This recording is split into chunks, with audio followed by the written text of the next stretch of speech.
Bismillahirrahmanirrahim. Assalamualaikum warahmatullahi wabarakatuh. Waalaikumsalam warahmatullahi wabarakatuh.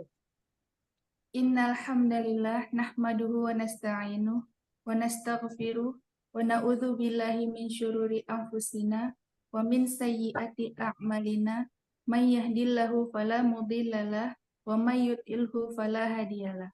Asyhadu an la ilaha illallah wa asyhadu anna Muhammadan abduhu wa rasuluh. Allahumma sholli ala Muhammad wa ala ali Muhammad. Alhamdulillah pada kesempatan pagi yang berbahagia ini kita dapat berjumpa kembali pada kajian fikih mengenali poligami bersama Ustazah Erika Suryani Dewi LCMA. Baiklah, saya akan membacakan biodata beliau.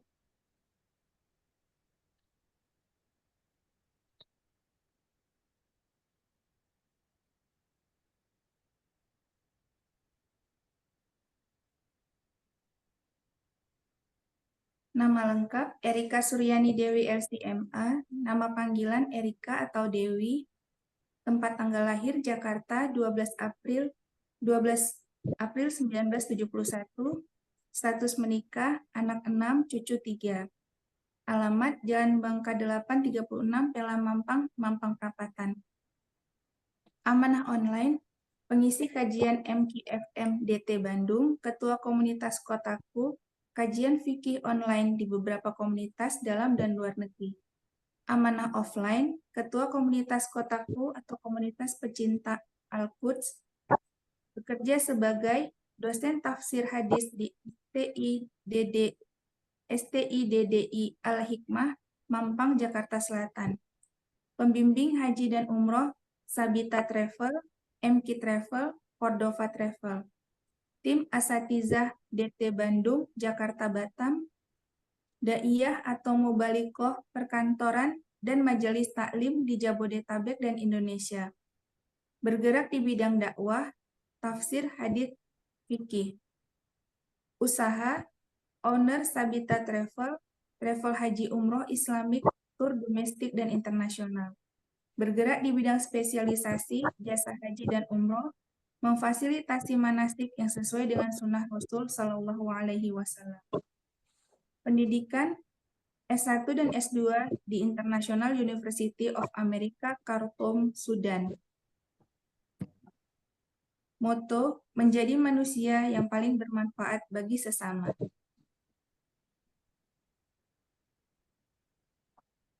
Selanjutnya, kita akan mendengarkan pembacaan ayat suci Al-Quran, Surat An-Nisa ayat 3 sampai dengan 5 oleh Ustazah Rusmia. Beliau adalah pengampu tadarus subuh dan sari tilawah oleh Ustazah Neng. Beliau adalah pengampu tadarus 4. Kepada Ustazah Rusmia dan Ustazah Neng, tafadholi mashkurun. Assalamualaikum warahmatullahi wabarakatuh. Waalaikumsalam warahmatullahi wabarakatuh. A'udzu billahi minasy syaithanir rajim. Bismillahirrahmanirrahim. Wa in khiftum alla tuqsitu fil yatama fankihu ma qaba lakum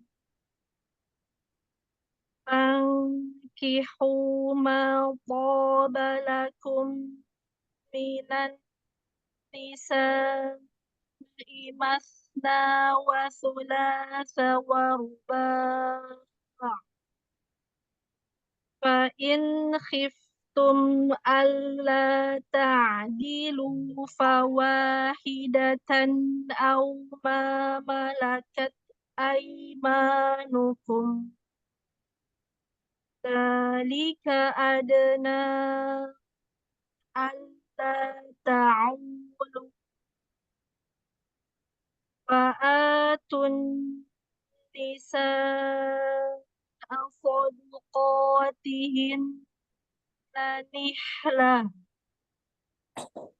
فإن طبن لكم عن شيء منه نفسا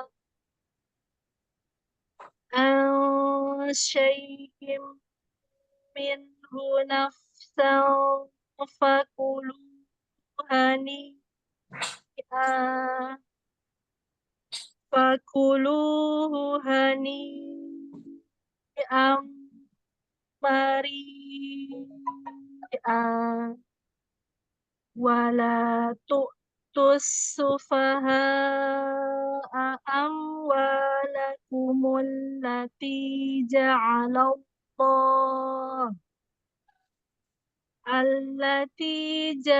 الله لكم قياما وارزقوهم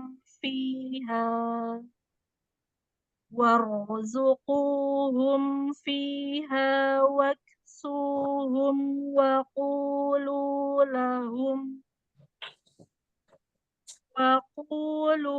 لهم قولا معروفا صدق الله العظيم.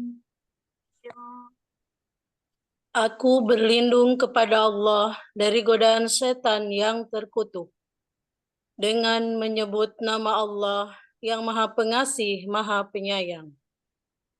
Dan jika kamu khawatir tidak akan mampu berlaku adil terhadap hak-hak perempuan yatim, bila kamu menikahinya, maka nikahilah perempuan lain yang kamu senangi, 2, 3, atau 4. Tetapi jika kamu khawatir tidak akan mampu berlaku adil, maka nikahilah seorang saja, atau hamba sahaya perempuan yang kamu miliki. Yang demikian itu lebih dekat agar kamu tidak berbuat zalim. Dan berikanlah mas kawin atau mahar kepada perempuan yang kamu nikahi sebagai pemberian yang penuh kerelaan. Kemudian, jika mereka menyerahkan kepada kamu sebagian dari mas kawin itu dengan senang hati, maka terimalah dan nikmatilah pemberian itu dengan senang hati.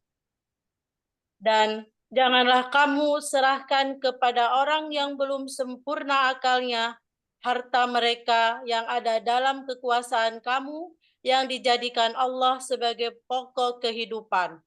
Berilah mereka belanja dan pakaian dari hasil harta itu, dan cukupkanlah kepada mereka perkataan yang baik. Maha benar Allah dengan segala firman-Nya. Assalamualaikum warahmatullahi wabarakatuh.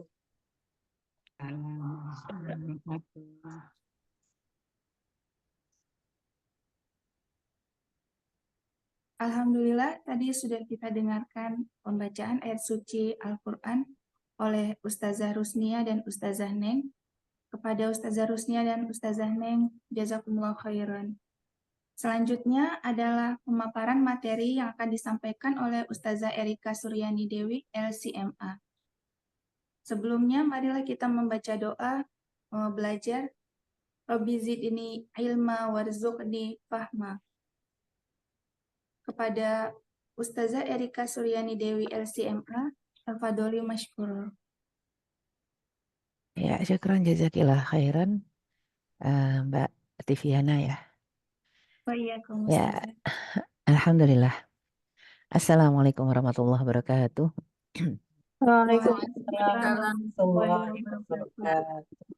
Alhamdulillahi hamdan yuwafi ni'amahu wa yukafi'u mazidah.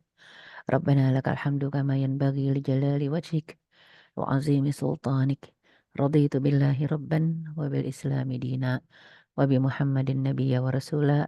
Allahumma salli wa sallim wa barik ala sayyidina Muhammad wa ala alihi wa sahbihi ajma'in wa man tabi'ahum bi ihsanin ila yaumiddin. Rabbi shrah li sadri wa yassir li amri wahlul 'uqdatam min lisani yafqahu qawli, amma ba'd. Alhamdulillah, hadirat yang dirahmati Allah Subhanahu wa taala, saya izin untuk share screen materi hari ini ya. Ya, alhamdulillah, hari ini mungkin bahasan yang akan kita paparkan, cukup kontroversi untuk sebagian muslimah ya. Karena memang tidak semuanya kalau bicara tentang pernikahan bab poligami mau dengar gitu.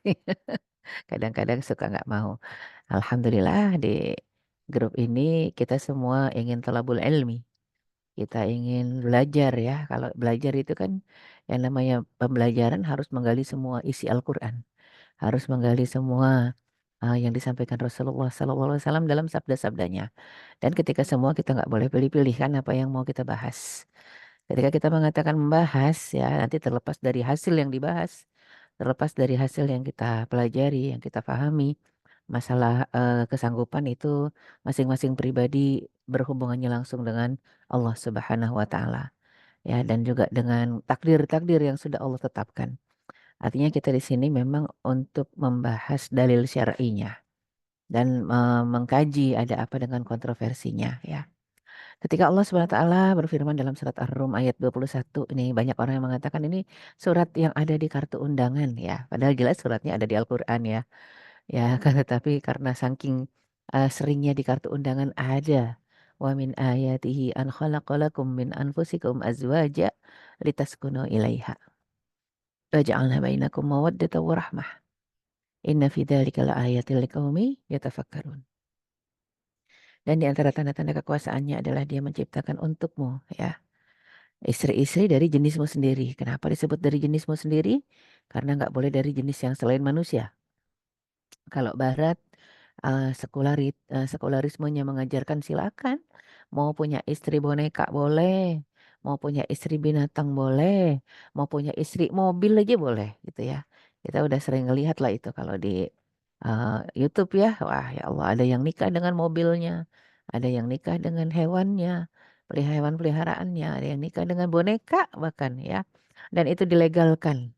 Mohon maaf karena budaya mereka bukan budaya agamis ya, artinya mereka kaum yang tidak mengenal agama, bahkan lebih banyak orang-orang yang non beragama alias orang-orang yang memang ateis. Bukan komunis, ateis ya, itu banyak. Orang-orang barat seperti itu ya. Adapun kita memang dalam Islam, dalam syariat Islam diatur kalau mau nikah sama jenis sendiri. Bahkan nggak boleh sama jenis yang nggak kelihatan. Apa itu? Bangsa jin nggak boleh ya. Memang dulu ketika saya masih di Mesir, di Kairo itu sempat ada fatwa dari ulama yang membolehkan untuk menikah dengan bangsa jin. Karena waktu itu populasi jin sedang banyak-banyaknya di Mesir. Alhamdulillah fatwa itu hanya bertahan 1 tahun, bahkan nggak sampai 1 tahun. Dihapus langsung oleh Al-Azhar ya dan dilarang diharamkan. Tapi ketika ada fatwa 1 tahun itu wah cukup dahsyat.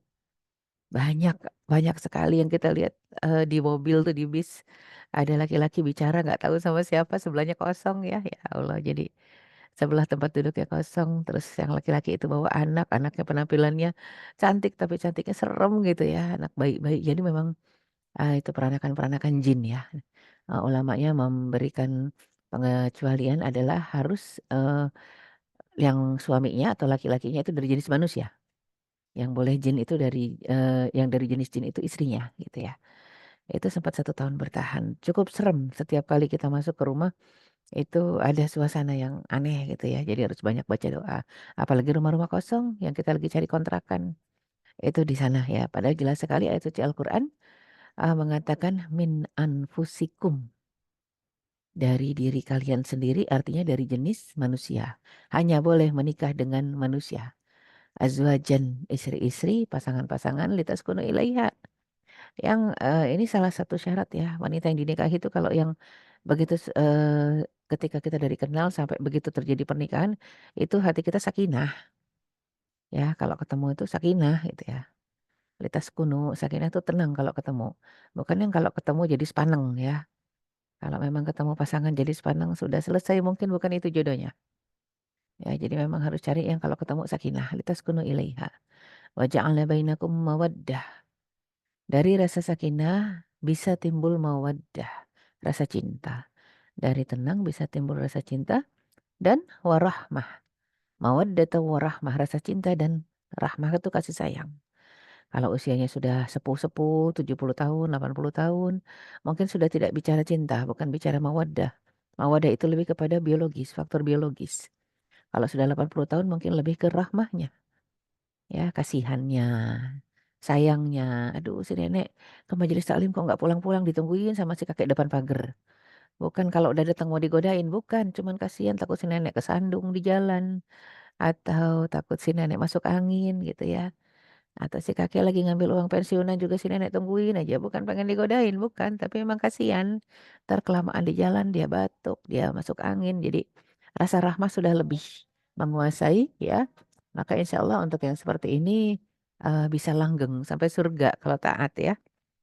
Nah, dan kebanyakan doa-doa kita kan selagi kita belum paham Islam itu mendoakan pengantin ya semoga langgeng sampai nenek kakek. Ya udah begitu nenek kakek cerai mereka karena doanya cuma sampai nenek kakek.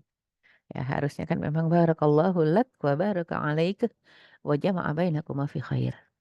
Ya semoga Allah memberikan keberkahan dalam kondisi lapang dan susah, dalam kondisi senang dan susah.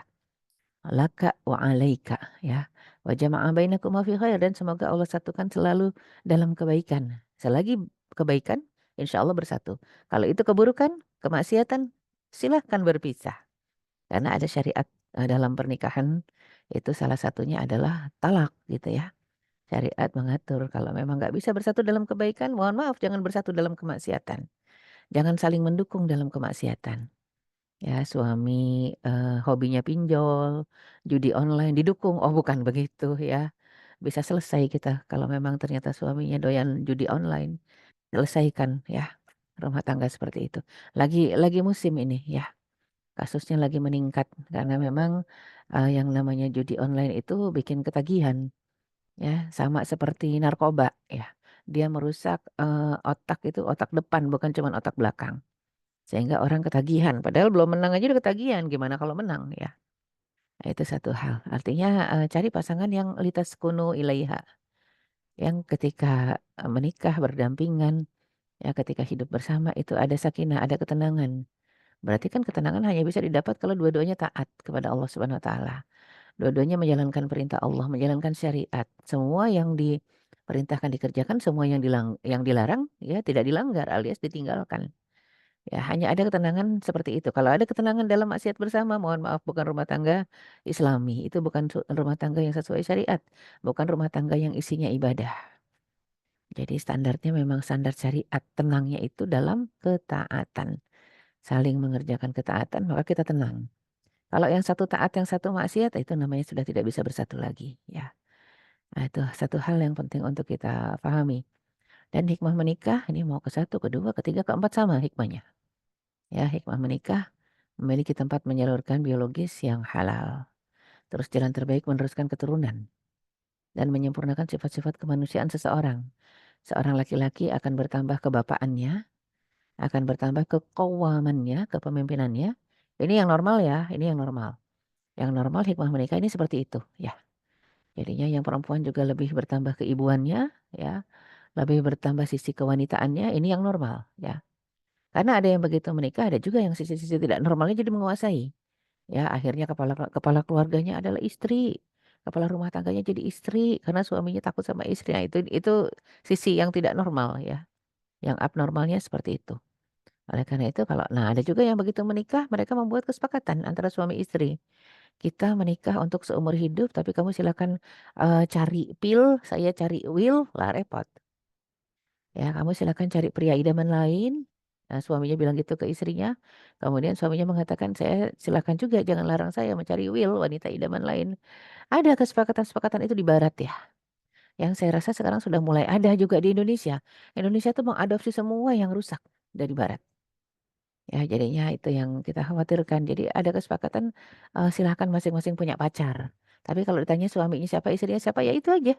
Suami sama istrinya tetap yang sudah diresmikan dengan akta, akte ya. Jadi ada akte, ada buku nikah, tercatat. Nah, itu suami istrinya. Tapi kalau ditanya eh suami istrinya yang itu kok jalannya nggak sama yang itu? Iya, itu simpenan gitu ya. Dan kita udah sepakat nggak akan marah. Ini yang paling bahaya. Ketiadaan kecemburuan dalam pelanggaran syariat. Artinya nggak cuman kalau di masa Rasul yang namanya dayus itu laki-laki yang tidak cemburu kepada istrinya. Tapi sekarang dayus itu mau laki-laki, mau perempuan, suami, istri, anak jadi dayus semua. Naudzubillah. Padahal dayus itulah yasyum raihatal jannah. Orang yang dayus tidak mencium wangi surga, boro-boro masuk. Dayus itu apa? Fenomena pelanggaran syariat. Nggak cemburu kalau ada orang yang melanggar syariat. Harusnya ada ghirah. Ghirah itu bukan cuman cemburu yang kita pahami ya, istilah cemburu pasangan suami istri, bukan. Ghirah itu cemburu agama. Cemburu dalam keberagamaan. Artinya apa? Melihat seseorang melanggar syariat, menentang perintah Allah, itu ada rasa marah, itu ghirah. Dan harus ada, nggak boleh santai-santai aja, nggak apa-apa, bukan keluarga kita ini, bukan suami sendiri ini, bukannya anak sendiri. Jadi lihat fenomena yang menyimpang tuh santai saja, tidak boleh. Ada rasa, harus ada ghirah ya. Ada marah, cemburu. Kenapa syariat Allah diduakan? Kenapa syariat Allah disimpangkan? Harus ada seperti itu. Artinya kalau orang yang menjadikan pernikahan itu ibadah, harusnya hikmahnya adalah ya sesuai dengan syariat. Dia menyalurkan biologisnya yang halal ya kepada istrinya atau kepada istri-istrinya yang memang sah dalam pernikahan. Terus jalan terbaik meneruskan keturunan. Nah, zaman sekarang sudah mulai kita lihat fenomena sama seperti lagi-lagi seperti barat gitu ya. Nikah tapi nggak mau punya keturunan. Menikah tapi nggak mau punya anak. Nggak mau ya, bukan nggak punya. Beda antara mau tapi nggak punya. Tapi kalau nggak mau ini nggak boleh dalam Islam. Dalam Islam ketidakmauan ini harus ada sebabnya yang syar'i alias faktor kesehatan. Tapi yang faktor kesehatan yang mengancam nyawa. Kalau emang nggak mau, alasannya harus jelas. Tapi kalau bicara masalah sehat walafiat, kenapa nggak mau? Ah, ribet punya anak, misalnya gitu ya. Saya mah mau ngebiayain anak yatim aja tuh yang di rumah-rumah yatim. Banyak yang begitu. Dan sudah mulai banyak generasi muda yang seperti itu. Daripada ngurus anak di rumah, mendingan ngurus anak yatim aja tuh yang di sana. Nggak dibawa pulang yatim ya. Cuman disupport makan aja tiap minggu, tiap bulan. Naudzubillah min dzalik. Nggak pengen punya anak. Akhirnya jadi sepanjang umur pernikahan ya betul-betul pakai alat kontrasepsi ya. Karena takut punya anak. Karena menganggap anak itu beban. Nah, ini bukan cuman masalah dia tidak menjalankan syariat, dia tidak paham syariat dan dia akidahnya wah tauhidnya dicurigai ya. Ini beneran nggak bertauhid, beneran nggak akidahnya Islam. Karena orang yang takut rizkinya diambil anak itu orang yang tidak beriman. Nggak percaya bahwasanya setiap Allah menciptakan satu nyawa itu sudah diikuti dengan catatan rizkinya. Nggak ada rizki itu numpang sama orang tua ya nggak ada ya. Rizki itu masing-masing bawa. Setiap anak punya rizkinya masing-masing ya. Jadi kalau hikmah menikah yang sebenarnya seharusnya bukan hanya menyalurkan ya biologis yang halal, dia juga jalan terbaik meneruskan keturunan, menyempurnakan sifat-sifat kemanusiaan seseorang, mulai bertambah kesadarannya ya untuk memenuhi tanggung jawab sebagai istri dan suami ya. Ada pembagian tugas dalam rumah tangga ya. Jadi memang ada ibarat kata tanggung jawab pembagian tugas ini bukan masalah ibarat kata laki-laki kerja aja nggak usah nyuci piring, bukan. Tapi kalau sudah di dalam rumah tangga ya, maka ada kompromi, ada kompromis ya. Misal istri lagi gendong anak, anak rewel udah disusuin tapi masih minta digendong. Dan dia harus masak. Jadi jangan sampai pas dilihat suaminya mah asik baca koran gitu ya. Asik baca koran, asik pegang HP ya, main gadget. Istrinya sambil masak, sambil nyuci pakai mesin cuci itu kan bisa dikerjakan dalam satu waktu. Sambil gendong anak. Nah ini namanya tidak ada tanggung jawab seorang suami sebagaimana dicontohkan oleh Rasulullah SAW. Karena yakhdumu ahlahu. Rasul itu melayani keluarganya. Ngelihat ada yang repot pasti dibantu. Jadi nggak pantang itu ya yang namanya suami itu nyapu, ngepel, nyuci nggak pantang buat Rasul. Rasul kancing bajunya copot dia jahit sendiri. Sandalnya copot juga diperbaiki sendiri. Dan membantu istri-istrinya masak di rumah itu biasa Rasul begitu. Tapi begitu terdengar azan pasti dia langsung meninggalkan pekerjaan rumah nggak pakai bicara lagi langsung ke masjid. Nah, jadi ini satu gambaran ada berbagi peran dalam rumah tangga. Ya, berbagi peran yang memang sifatnya sangat fleksibel. Nggak masalah. Jadi kan ada mungkin di beberapa suku satu kata yaitu aib ya. Laki-laki nggak boleh pegang panci, nggak boleh pegang piring. Habis makan ditaruh aja di situ. Mohon maaf Islam tidak mengenal kata itu ya. tidak mengenal kata aib. Silahkan laki-laki mau jemur baju, mau nyuci gitu ya. Ya masalahnya mungkin itu nenek moyang yang sudah kolot yang nggak ngerti kalau Islam mengenal Rasulullah itu yakhdumu ahlahu, melayani keluarganya ya. Bahkan kita sering mendengar kisah tentang Hasan dan Husain yang selalu dibawa oleh sang kakek, oleh Rasulullah SAW. Dibawa kemana? Hasan Husain ini paling sering dibawa ya untuk jalan, dibawa ke masjid, dibawa oleh Rasul ya. Jadinya kenapa? Karena Fatimah tidak memiliki pembantu. Rasul melihat Fatimah repot kalau digrecokin sama anak kecil dua ini. Akhirnya setiap pagi Rasul bawa Hasan Husain keluar dari rumah agar Fatimah tidak terganggu. Suatu ketika Rasul sampai ke rumah Fatimah, ternyata yang dilihat hanya Fatimah. Ali, Hasan, Husain nggak ada, kaget Rasul. Kemana Hasan dengan Husain? Ikut Ali, kata Fatimah, ke kebun. Ali kerjanya di kebun kurma ya, sebagai tukang kebun di kebun kurmanya seorang Yahudi. Makanya Rasul langsung menyusul ke kebun kurma tadi, langsung dibawa Hasan dengan Husain. Kenapa begitu? Rasul takut Hasan Husain bapaknya lagi kerja, dia jalan berdua mengutin kurma-kurma dan dimakan. Khawatir nggak halal makan kurma itu, dan khawatir juga kalau kurmanya kebun orang Yahudi. Takutnya nggak halal kan, nggak izin nggak apa. Tapi yang lebih ditakutkan lagi kalau kurmanya kebun seorang Muslim dan itu kurma sedekah. Karena kata Rasul itu nggak boleh main makan begitu aja sebelum bertanya, ini kurma apa? Karena keluarga Rasul tidak makan sedekah, tidak makan zakat. Keluarga Rasul semuanya tidak memakan zakat dan sodakoh. Sampai ke hari ini seharusnya. Ya, jadi keluarga Rasul semuanya keturunan-keturunan Rasul itu hanya menerima hadiah, tidak menerima sedekah dan zakat ya.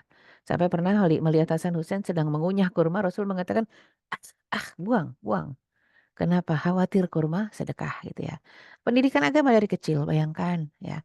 Mungkin anak kecil nggak ngerti umur 2 tahun ya, yang dimakan dikasih orang ditelan lah. Ya, tapi Rasul menjaga, seorang kakek menjaga mengajarkan cucunya. Sekarang seorang nenek jagain cucunya juga nggak masalah, bagus itu ya. Bahkan pola didik kita mungkin pernah salah kepada anak, maka kepada cucu boleh kita terapkan. Makanya penting untuk bicara kepada anak-anak kita walaupun sudah menikah, kamu mungkin secara hukum sudah bukan anak-anak, tapi kamu adalah anak seumur hidup dari ibu, maka kewajiban sebagai sesama muslim itu kalau ada yang salah, tawasau bil haq, tawasau bis sabr, wa tawasau bil marhamah. Ini yang jarang dikerjakan. Udah nikah ini anak biarin aja. Nah, kan udah bukan anak lagi. Siapa bilang seumur hidup ada kewajiban saling menasehati sampai kita mati atau dia mati duluan. Ya, jadi kepedulian itu harus ada terhadap anak, cucu dan keturunan yang di bawah ya. Dan pernikahan itu hikmahnya membentuk masyarakat Islami, memperkokoh dan mempererat hubungan masyarakat, hubungan yang halal jelas ya dengan menikah, bukan disembunyikan ya. Jadi ini yang paling penting untuk difahami, menikah itu untuk diumumkan ya. Menikah itu untuk disyiarkan ya, diumumkan. Nggak boleh ada pernikahan disembunyikan. Kalau ada pernikahan disembunyikan seperti ini istri simpanan, nah itu walaupun nikahnya sah ada walinya, ada rukun nikah ya. Ada walinya, ada saksinya, ada maharnya, ada akadnya. Tapi disembunyikan, nah itu tanda tanya. Segala sesuatu yang disembunyikan tanda tanya. Berarti ada yang salah dalam proses. Ya, walaupun pernikahannya sah, jangan-jangan prosesnya nih yang nggak benar. Makanya disembunyikan. Nggak boleh disembunyikan sama sekali. Mau itu istri ke-1, kedua, ketiga, keempat. Pernikahan ke-1, kedua, ketiga, keempat tetap tidak boleh disembunyikan. Hukum menikah. Nah, kalau dia mengatakan nikah kan hukumnya wajib atau nikah kan hukumnya sunnah, masih kurang ya. Hukum nikah itu ada 5. Ada wajib, sunnah, haram, makruh, mubah. Ini pernikahan keberapa Ustazah? Mau ke-1, kedua, ketiga, keempat seperti ini hukumnya. Ya, wajib bagi yang sudah mampu menghidupi dan nafsunya mendesak dan takut terjerumus dalam perzinahan. Sunnah bagi yang sudah mampu tapi nafsunya mendesak. Walaupun nafsunya mendesak tapi dia masih bisa menahan diri. Ya dapat menjaga dirinya tidak terjerumus dalam perzinahan. Haram. Ya, haram ini bagi yang belum mampu. Belum bisa memenuhi nafkah lahir dan nafkah batin ya. Misalnya secara batin dia bukan orang bertanggung jawab, dia impoten ya. Dan secara lahir dia nggak punya pekerjaan, pengangguran ya. Ya, nafsunya juga nggak mendesak jadi haram nikah. Makruh bagi seorang yang lemah syahwat, tidak mampu memberi belanja istrinya ya, maaf bukan tidak mampu, lemah syahwat tapi mampu memberi belanja istrinya dan dia juga kaya dan tidak punya keinginan syahwat yang kuat, ini bisa jadi makruh. Kenapa? Karena ada lemah syahwatnya. Atau sebaliknya, syahwat yang tidak lemah tapi dia bukan orang kaya, bukan orang mampu. Ya, jadinya untuk diri sendiri saja kurang, ini juga jadi makruh. Mubah bagi laki-laki yang tidak terdesak oleh alasan yang mewajibkan segera menikah atau alasan yang mengharamkan untuk menikah. Artinya mubah itu boleh-boleh saja, boleh nikah, boleh enggak, gitu ya. Dan hukum selain wajib dan sunnah kayak haram, makruh, mubah. Ini kalau dalam pernikahan bisa berubah langsung menjadi wajib dan sunnah. Kalau sudah ada tandemannya, ya ada tandemnya di ibarat kata ini dalam kondisi misalnya haram seorang laki-laki yang tidak punya kemampuan untuk memberikan nafkah lahir batin.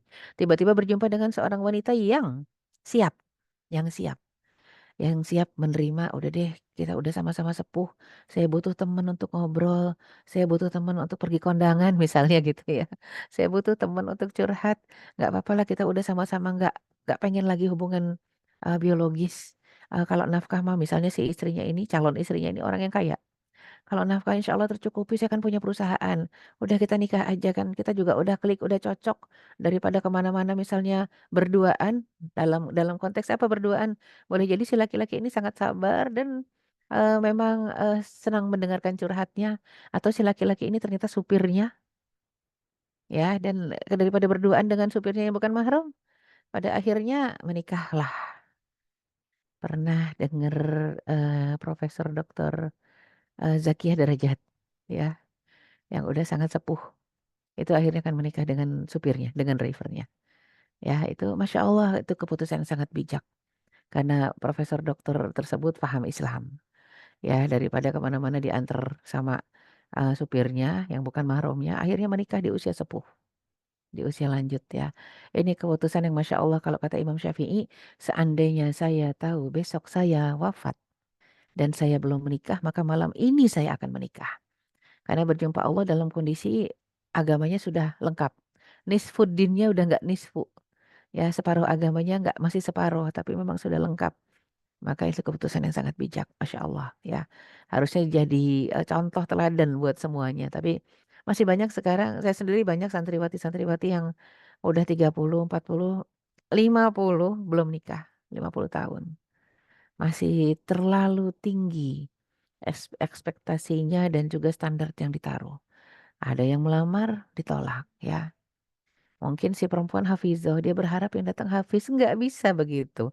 Yang penting dia muslim, yang penting dia paham agama, melaksanakan perintah Allah, salat 5 waktu sudah cukup. Nggak harus hafizah dengan hafiz, ya. Dokter dengan dokter, nggak harus. Ya artinya perawat dengan perawat, yang kaya dengan yang kaya. Ini alamat ya, memang sudah di ujung zaman, kita di penghujung zaman, udah akhir zaman, kita lihat manusia-manusia yang sudah tidak ingin melaksanakan syariat. Nggak pengen beribadah dan dengan berbagai hal. Ibadahnya milih. Saya nggak mau ibadah lewat pernikahan. Saya ibadahnya lewat sholat aja. Yakin sholatnya diterima gitu ya. Banyak yang milih ibadah saya mah sedekah aja deh. Nggak mau nikah. Dan ada yang saya sedekah aja nggak mau sholat juga. Lebih parah gitu ya. Karena awal ma yuhasabu yaumal qiyamah as-shalah. Yang pertama kali dihisap oleh Allah di hari kiamat adalah sholat. Ya, sholat. Nah, kemudian juga ini kita lihat hukum, pernikahan di dalam Islam. Hukum ini semua dari haram, makruh, mubah bisa berubah menjadi sunnah dan wajib ya, kalau udah ketemu tandemannya.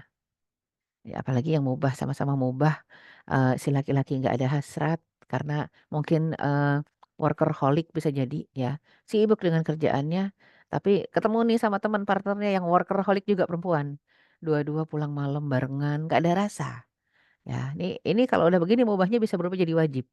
Kalau udah pulang boncengan terus, nggak ada rasa orang ini kan teman teman kantor, ini mah partner saya kalau ini gitu ya. Ini mah teman sejawat nggak ada rasa, udah kayak adik kakak tetap aja nggak boleh jalan berdua kan. Ya kenapa nggak nikah aja? Ya, kenapa tidak dinikahkan saja? Tanpa ada yang ketawa kalau dikasih nasihat gitu. Nggak ada rasa kok mau nikah gitu ya. Ya itu dia, rasa bisa bisa dibangun kalau kita manusia normal, wanita dan pria normal rasa bisa dibangun. Yang penting kalau udah kemana mana berdua, hindari. Ya mungkin juga banyak mengatakan saya berdua tiap hari tapi orangnya ganti-ganti. Supir ojek gitu ya. Mungkin ojek atau ganti-ganti tiap hari. Itulah kenapa sebisa mungkin ya diantar sama suami atau diantar sama mahram, abang, adik, paman, bapak gitu ya. Jadi memang zaman sekarang kita udah lihat betapa yang namanya pelanggaran syariat itu sudah sangat ya kental di mana-mana, kita lebih merasa nyaman berduaan dengan supir kita, dengan supir taksi, dengan kondisi ruangan tertutup. Iyalah taksi kan tertutup pakai AC. Ya kita nyaman tengah malam mungkin jam 10, jam 11 malam, tanpa merasa ada pelanggaran syariat di sana ya. Ya padahal harusnya kita jengah juga kalau sendiri. Harusnya kita berdua okelah naik taksi. Tapi kalau udah sendiri malam-malam, wah semua itu makanya di surat Al-Falaq wa min syarri ghasiqin idza waqab. Kita berlindung kepada Allah dari kejahatan malam. Semakin gelap gulita semakin malam. Tapi sekarang kan pulang kantor kan banyak yang akhirnya saya pakai taksi aja ya.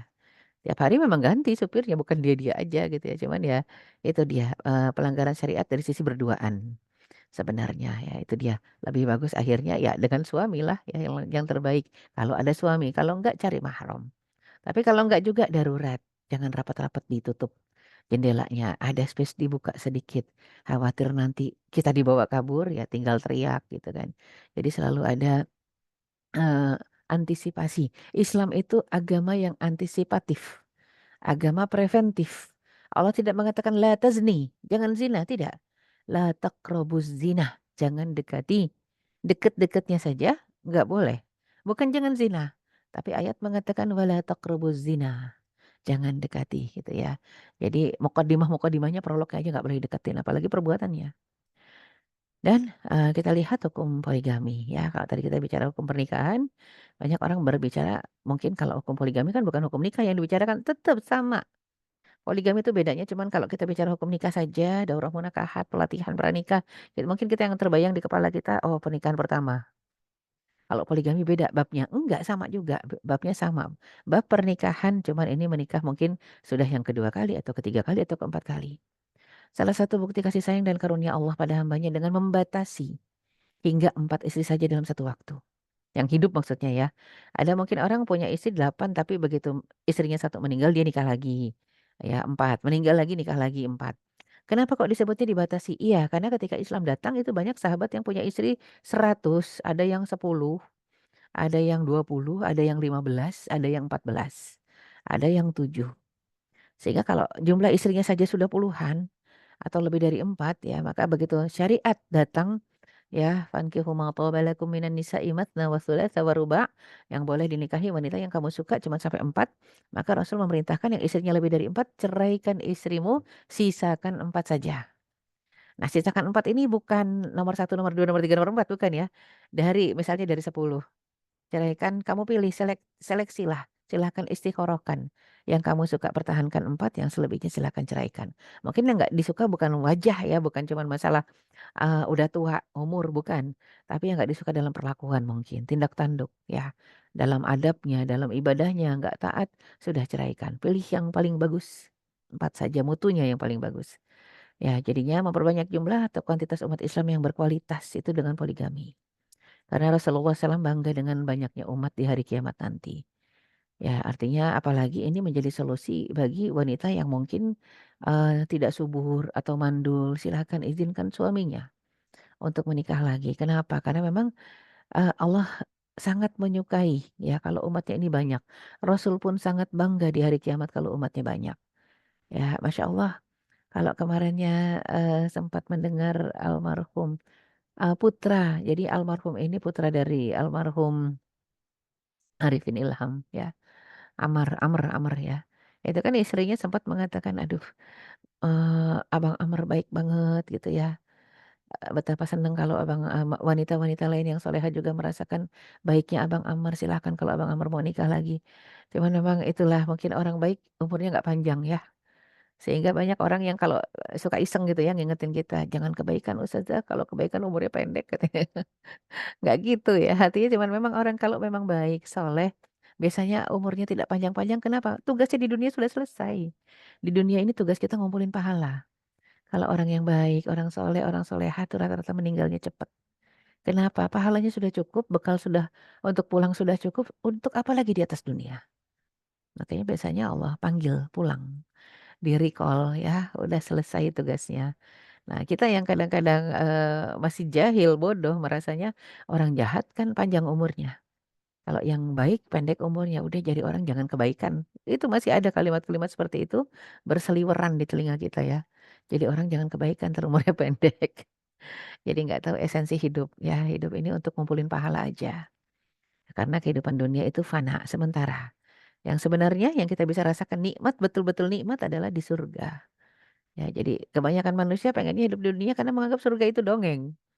Menganggap itu kan di sana saja, kita pengennya di sini. Nah, ini masih belum paham esensi kehidupan yang cuma sementara dan akan ditinggalkan ya. Dan menikah poligami menanggulangi jumlah wanita yang lebih banyak dari kaum pria. Disebabkan karena peperangan dan akhir zaman, terlebih berkaitan dengan hadis Rasulullah SAW tentang ciri akhir zaman. Perbandingan jumlah antara pria dengan wanita 1:50. Artinya satu pria 50 wanita. Memang begitu fenomena akhir zaman ya. Dan, karena disebabkan oleh peperangan, oleh wabah juga ya. Kemarin aja wabah Covid itu yang paling banyak meninggal laki-laki, ya bukan perempuan ya. Jadi memang, banyaknya, korban dari sisi pria, nah disitulah yang membuat, perbandingan pada akhirnya 1:50 ya. Laki-laki 1, 50 wanita. Itu kalau sudah 1:50 pun sudah susah untuk poligami, karena poligami hanya boleh 4. Ya, hanya boleh 4, pasti sudah akan ada 46 orang yang nggak punya suami, ya. Dan di akhir zaman memang fenomenanya manusia sudah nggak mau nikah. Apalagi yang sudah mapan, anti. Kalau yang sudah mapan itu udah mulai alergi dengan nikah.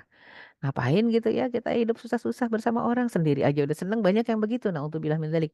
Sisi fitrahnya sudah mulai, terkuras, kering ya. Makanya, saya yang punya santriwati banyak pun kadang-kadang suka memberikan solusi. Ini yang udah 50 tahun belum menikah nih gimana kalau ada yang datang soleh, siap menerima jadi istri kedua atau ketiga, keempat, dijadikan bunyai untuk pesantrennya, tetap nggak mau. Nggak mau lah ustazah, dia udah segini padahal ya usianya tapi tetap nggak mau. Ada beberapa yang menolak ya untuk poligami. Karena akan susah nanti, akan ini, akan itu. Nah ya, banyak ketakutan-ketakutan ketika melaksanakan, satu hukum syariat ya. Hukum poligami sendiri pertama sama ya, hukum menikah itu tadi disebutkan ada 5 wajib, sunnah, mubah, makruh, haram. Dan kita lihat melaksanakan perintah Allah untuk menikahi gadis atau janda, surat An-Nur ayat 32 Allah mengatakan, "Wa ankihul ayyama minkum wassalihina min ibadikum wa imaikum." Nikahilah orang-orang yang sendirian, yang soleh dan solehah syaratnya. Nggak cuman ketemu yang sendiri, dinikahin, enggak. Ya wassalihina min ibadikum wa imaikum. Yang jelas yang soleh dan soleha yang dicari. Iyakunu fuqara'a yughnihimullahu min fadlih. Seandainya mereka fakir, maka insya Allah Allah memberikan kecukupan dengan pernikahan. Jadi menikah itu memberikan kecukupan, bukan menambah kefakiran, tidak. Memang secara logika, misalnya rezeki yang tadinya 100 dimakan berdua jadi 50 gitu ya. Misalnya penghasilannya 100.000 dimakan berdua jadi 50-50 jadi berkurang. Tapi ternyata tidak begitu logikanya. Ya itu secara logika manusia yang sempit ya. Begitu kita hitung hitungan syariat. Kadang-kadang 1 kurang 1 bukan 0. Dalam syariat boleh jadi 1 kurang 1 jadi 10. Nah itu dia. Innal hasanah bi'asyri amthaliha kata Rasulullah Sallallahu Alaihi Wasallam, dan kata ayat juga mengatakan ya, innal hasanat yudhibnas sayyiat. Kebaikan-kebaikan, pahala-pahala itu itu pertama menghapus dosa, yang kedua berlipat ganda dibalasnya oleh Allah Subhanahu wa taala. Ya, makanya semua nilainya sedekah. Mana qasamalun min sadaqah. Tidak pernah ada harta berkurang ketika disedekahkan. Makin sedekahnya banyak, makin kaya, makin banyak berlimpah hartanya. Saya lihat fenomenanya langsung ya. Ada teman-teman, ada murid-murid tuh yang dahsyat. Kalau infak nggak pernah sedikit ya. Jutaan, puluhan juta, zakatnya sampai ratusan juta, hartanya nggak habis-habis kayak punya pohon uang. Tapi ada yang nyimpen banget untuk sedekah aja berpikir ya, puluhan kali, itu memang seret hartanya seret gitu ya. Apalagi dalam rumah tangga, seorang suami kalau pengen dibanyakan hartanya, dilapangkan rizkinya oleh Allah Subhanahu wa taala, maka dia harus rajin, rajin sedekah ya. Sedekah kepada anak dan istri dalam artian apa? Memberikan nafkah yang cukup dan lebih dari cukup ya. Itu pertama. Janji Allah kalau menikah itu akan dicukupkan. Ada satu kisah, satu hadis dari zaman Rasulullah Sallallahu Alaihi Wasallam. Ini nggak boleh ada yang alergi dengar hadis ini ya, karena ini hadis ya. Ada salah seorang sahabat mengeluh kepada Rasul, "Ya Rasulullah, saya fakir." Kata Rasul, "Kamu udah nikah belum?" Ternyata kata si pria ini, kata sahabat ini, "Saya belum nikah." "Ya udah nikahlah." Nikah nih istri satu. Berapa bulan kemudian datang lagi ke Rasulullah, "Ya Rasulullah, mana katanya janjinya kalau nikah dikasih kecukupan sama Allah. Saya masih fakir juga." Akhirnya Rasul bilang apa sama laki-laki ini? "Ya sudah nikah lagi sana." Nikah kedua, ya. Beberapa bulan kemudian ngadu lagi ke Rasul, "Kok saya masih fakir ya Rasulullah?" Akhirnya Rasul kasih lagi tuh ya, sarannya yang sama, nikahlah lagi. Nah sekarang istrinya sudah 3, laki-laki ini sudah mulai resah. Karena masih dalam keterbatasan ya, dari sisi finansial. Akhirnya datang lagi ke Rasul udah sampai, wah pokoknya sedih deh. "Kenapa saya masih fakir ya Rasul? Padahal saya sudah melaksanakan perintahmu untuk menikah, sekarang istrinya 3." Apa kata Rasul? "Nikahlah lagi." Nikah yang keempat. Ternyata istri keempatnya adalah seorang saudagar kaya. Ya, saudagar kaya, punya perusahaan, hidup sebatang kara, nggak punya saudara, nggak punya kerabat. Dia sangat berharap punya suami yang bisa mengelola perusahaannya, ya. Alhamdulillah dapat suami, suami itu jadi ya bosnya di perusahaan tersebut dan akhirnya istri-istrinya semua jadi pegawainya gitu ya. Masya Allah menjadi udah kaya raya terus semua keluarga tuh dengan 4 istri jadi kaya raya. Artinya ini mungkin ada yang mengatakan itu kan di zaman Rasul. Itu kan pesan Rasul untuk para sahabat. Lah kita gimana? Oke. Yang namanya sunnatan hasanatan ya. Contoh teladan yang baik lakukan lakum fi Rasulillahi uswah hasanah. Itu sebenarnya bisa dipraktekkan di setiap zaman, tidak ada batas waktu. Karena syariat ini relevan sampai hari kiamat. Cuma mungkin kalau ditanya keberanian pria saat ini dan keberanian wanita saat ini mungkin nggak ada yang kayak begitu. Ya, jadi sekarang mungkin judulnya adalah, itu kan spekulasi gitu ya. Padahal syariat itu bukan spekulasi, sudah diamalkan. Cuman masalahnya iman kita kurang kuat, jadi kurang percaya. Solusinya adalah nikah. Solusi kemiskinan adalah nikah. Kita nggak percaya kan. Justru rata-rata sebelum nikah pengennya mapan, ya nggak? Ya mapan dulu lah baru nikah. Bekalnya apa? Anak orang mau dikasih makan apa? Nah, nggak yakin sama Allah sehingga nikah itu jadi beban. Nikah itu bukan jadi solusi ya. Yang salah kita bukan syariat ya. Syariat udah kasih tahu kok. Cuman kita nggak yakin sama Allah. Potensi reproduksi keturunan pada kaum pria lebih kuat daripada kaum wanita karena perempuan wanita punya menopause. Ada istilah menopause, sedangkan pria nggak ada menopause-nya ya. Mengatasi kemandulan pada wanita, akhirnya dia tetap menjadi seorang istri yang dihormati, dinafkahi, disayangi. Walaupun ada istri-istri lain yang bisa punya anak, dia yang nggak punya anak tetap jadi istri, nggak harus jadi janda. Nah, ini hikmah poligami. Sebagian kaum pria ada yang hasrat seksnya mungkin lebih besar dibanding wanita, maka tidak bisa salurkan lewat satu istri, maka silakan diizinkan saja nikah lagi ya. Yang jelas dia bukan jajan, tapi dia nikah, beda. Kalau dia nikah itu sah halal dan dia ibadah. Tapi kalau dia jajan jelas maksiat, ya zina, haram hukumnya. Nah, dan menanggulangi kejahatan seks dan seks bebas dan mengatasi pelacuran di tengah-tengah masyarakat Islam. Makanya dari dulu bangsa-bangsa di luar bangsa Islam, bangsa-bangsa di luar yang mayoritas penduduk bangsa itu adalah mayoritas muslim ya, itu selalu kalau melihat Islam itu sebagai solusi. Anak-anak mudanya sudah pada nikah, selesai itu nggak ada pelacuran, nggak ada seks bebas di tengah masyarakatnya. Dan ketika anak-anak muda sudah makin mundur usia nikahnya, itu sudah akan mulai ada prostitusi di mana-mana. Dan mulai musuh-musuh itu ya, musuh-musuh itu sendiri sudah mulai, sanggup menyerang ketika melihat, oh bangsa ini pemuda-pemudanya tidak mau menikah dan hanya mau seks bebas. Ya, jadi itu yang, menjadi standar satu bangsa diserang atau tidak dulu, mau perang atau tidak menyerang umat Islam itu biasanya dilihat pemudanya masih, Masya Allah menjaga kehormatan, menjaga harga diri, tidak bucin gitu ya. Tapi kalau wah pemudanya sudah jadi budak cinta, sudah. Itu biasanya bangsa diserang dari berbagai ya, berbagai aspek ya, dari berbagai sarana dan fasilitas. Nah, dan juga hikmahnya, salah satu, hikmah dari hukum poligami ya, tercapainya pernikahan sebagai nisfuddin bagi yang melaksanakannya ya. Mungkin ada yang mengatakan satu aja udah nisfuddin lengkap dong satu, apalagi kalau 4, mau jadi 2 dong gitu. Ya, nggak begitu memahaminya, tapi artinya separuh separuh dari agama kita. Jadi ada orang-orang yang ditakdirkan, ya satu belum lengkap, ada 2, ada 3, ada 4 dan, jangan disamakan antara perspektif laki-laki dengan perempuan. Makanya kenapa boleh poligami, tidak boleh poliandri. Karena perempuan ini distract ya. Kalau masalah cinta tuh distract. Ya, cinta tuh udah bahkan kadang udah punya suami aja masih ingat kenangan lama gitu ya. Masih teringat dengan cinta-cinta lama ya. Dan kalau laki-laki jarang yang begitu. Nggak ada, bahkan bahkan mungkin ada sih laki-laki yang kayak perempuan kayak begitu ya. Terlalu mellow dengan cinta lama. Ya, tapi sedikit jumlahnya karena laki-laki itu kata Rasulullah, ya dia bisa 100% di tiap rumah tangganya. 100% dengan istri yang ini, 100% dengan istri yang itu. Kalau perempuan tidak. Naudzubillah kalau dia punya pacar, dia punya suami pasti dibagi dua perhatiannya. Ya di sini 50% sama 50% atau lebih parah, mungkin suaminya cuma 20%, 80% buat pacarnya. Itu kalau perempuan dia tidak bisa all out untuk satu kondisi dengan kondisi yang lain itu saking saking apa? Saking multitaskingnya. Makanya kenapa perempuan bisa mengerjakan satu pekerjaan di satu waktu. Contoh tadi gendong anak sambil nyusuin mungkin, sambil masak, sambil nyuci, sambil nyapu atau ngepel, bisa. Coba laki-laki nggak bisa jelas ya sambil gendong anak dia pegang komputer ya kemudian dia kerja juga nggak bisa laki-laki. Karena laki-laki all out untuk satu pekerjaan saja. Di saat ini, di rumah ini ya 100% buatnya. Di saat yang lain, di rumah yang lain 100% untuk istrinya yang itu laki-laki. Kalau perempuan tidak seperti itu, dia bisa tuh meng-arrange semuanya. Artinya rasanya dibagi-bagi. Nah, itu yang agak sulit ya ketika kita bicara tentang cinta.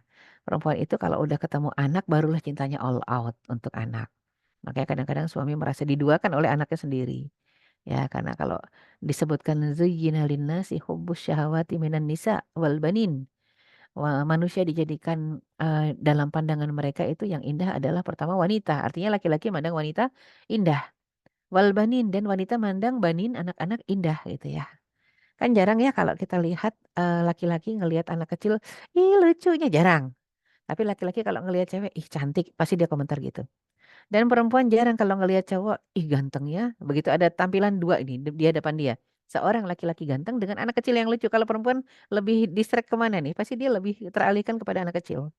Ini yang normal ya, yang normal. Ih lucu banget. Dia lupa tuh di sampingnya ada si ganteng misalnya. Tapi kalau laki-laki ngelihat ada anak kecil lucu, terus ada perempuan cantik, pasti dia lihatnya ke perempuan ya. Itu fitrah ya. Itu fitrah. Ya. Jadi memenuhi salah satu tugas mulia sebagai Khalifatullah fil ard dalam melestarikan jumlah manusia di atas muka bumi ini. Beranak pinak agar manusianya tidak punah. Dan yang unik bangsa yang masih mau sampai saat ini itu hanya satu bangsa saja, Palestina. Beranak pinak ya makanya Allah takdirkan semua rata-rata ketika melahirkan itu anaknya 2, 3, 4 kembar. Jarang yang melahirkan satu anak ya. Karena memang mereka sendiri wanita-wanitanya tough banget, tangguh. Nggak ada yang mellow kayak kita gitu, baper nggak ya.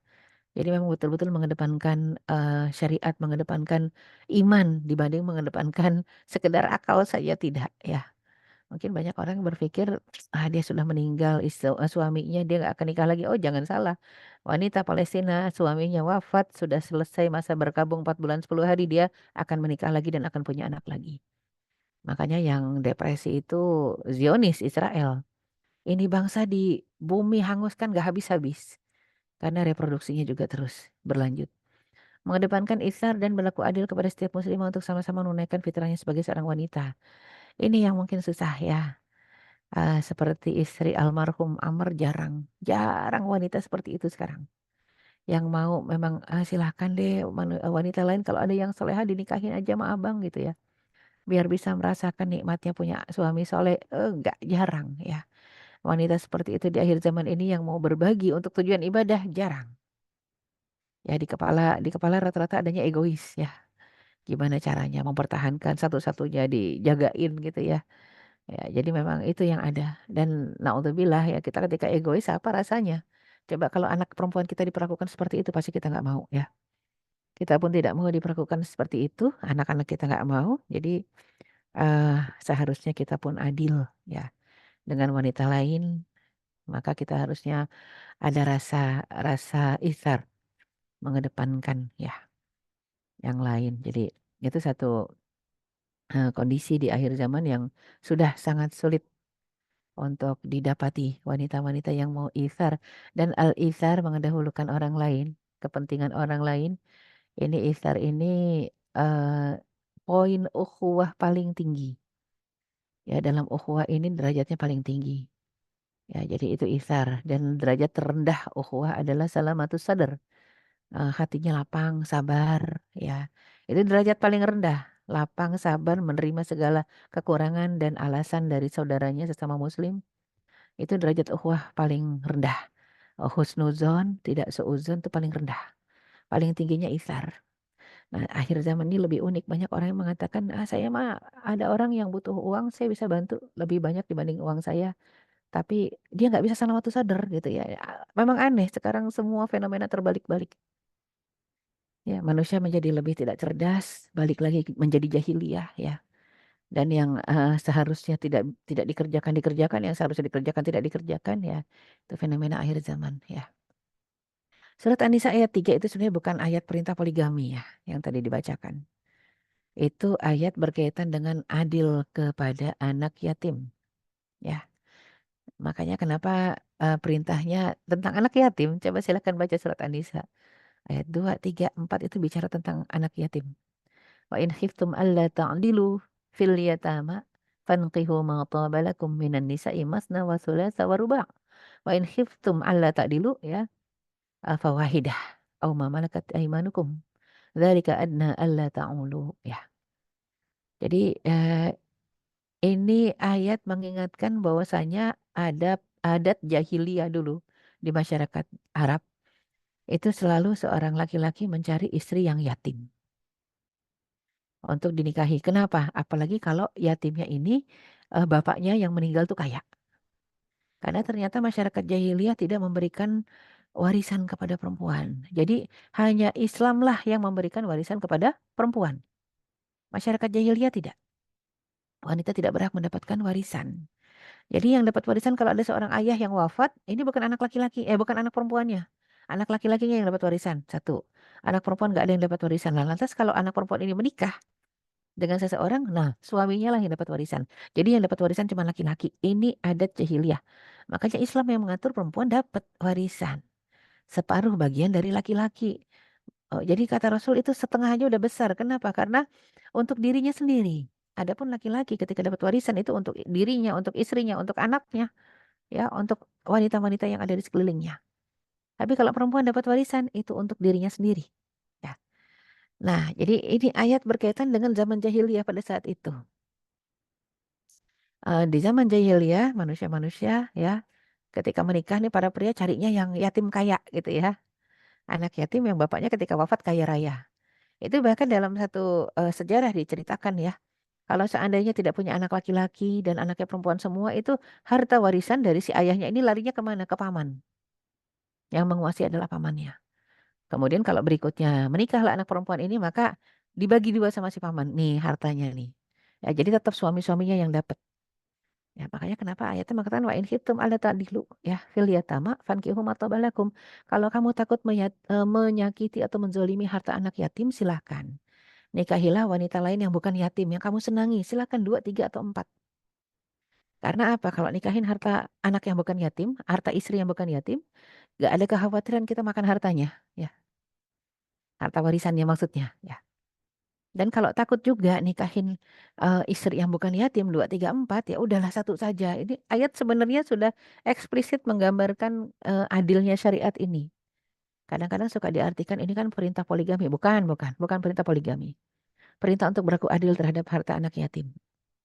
Dan perintah untuk berlaku adil, kalau nggak bisa 2, 3, 4 yang adil, ya udah satu aja. Atau budak yang kalian miliki ya. Dzalika adna alla ta'ulu. Ini adalah yang paling minim, paling dekat agar kalian tidak berbuat aniaya, tidak zalim. Nggak makin nyusahin orang, ibarat kata gitu ya. Ya, jadi ketika ditanya yas'alunaka 'anin nisa, qulillahu yuftikum ya. Sebutkan bahwasanya Allah memberikan fatwa tentang wanita ada di surat An-Nisa ayat 2 dan 3. Dan apa yang dibacakan kepadamu fil yataman nisa ya, tentang wanita-wanita yang yatim ya, mas kawinnya itu harus diberikan karena menurut adab jahiliyah seorang wali berkuasa penuh atas harta anak yatim dalam asuhannya, berkuasa penuh ya, bahkan mahar pun tidak diberikan. Nah makanya kenapa surat An-Nisa 127 itu mengingatkan ya. Jadi kalau memang perempuan yatim itu buruk rupanya, dihalanginya nikah dengan laki-laki yang lain agar dia tetap dapat menguasai hartanya. Kadang-kadang begitu ya. Dan kebiasaan di atas dilarang oleh ayat-ayat ini. Dan tentang anak-anak yang masih dipandang lemah, maka Allah menyuruh kamu agar mengurusi anak yatim secara adil. Ya, jadi kebijakan apapun yang kamu kerjakan sesungguhnya ya'lamu, Allah Maha mengetahui ya. Jadi Allah Maha Adil, Maha memantau, Maha melihat. Allah sudah memberikan solusi. Jangan sampai menguasai harta anak yatim, tidak memberikan haknya. Dan kalau takut jadi akhirnya kita menguasai dan kita zalim, nikahlah dengan yang bukan yatim. Ya, itu satu gambaran ya. Betapa menikahi anak yatim itu ujiannya berat, apalagi kalau yatimnya kaya, bapaknya konglomerat ya. Ini yatim yang konglomerat sebenarnya ya. Ujiannya berat untuk adil ya. Dan memang pahalanya dengan ujian tadi seberat ujian akan sebesar itu juga pahalanya. Ya. Kemudian bagi masyarakat Arab poligami itu bukan tradisi baru. Makanya bukan cuma Arab sih. Negara-negara lain juga biasa poligami ya. Cuman Indonesia yang rada-rada anti mendengar kata poligami. Tapi kalau mendengar kata selir nggak masalah gitu ya. Selir biasa.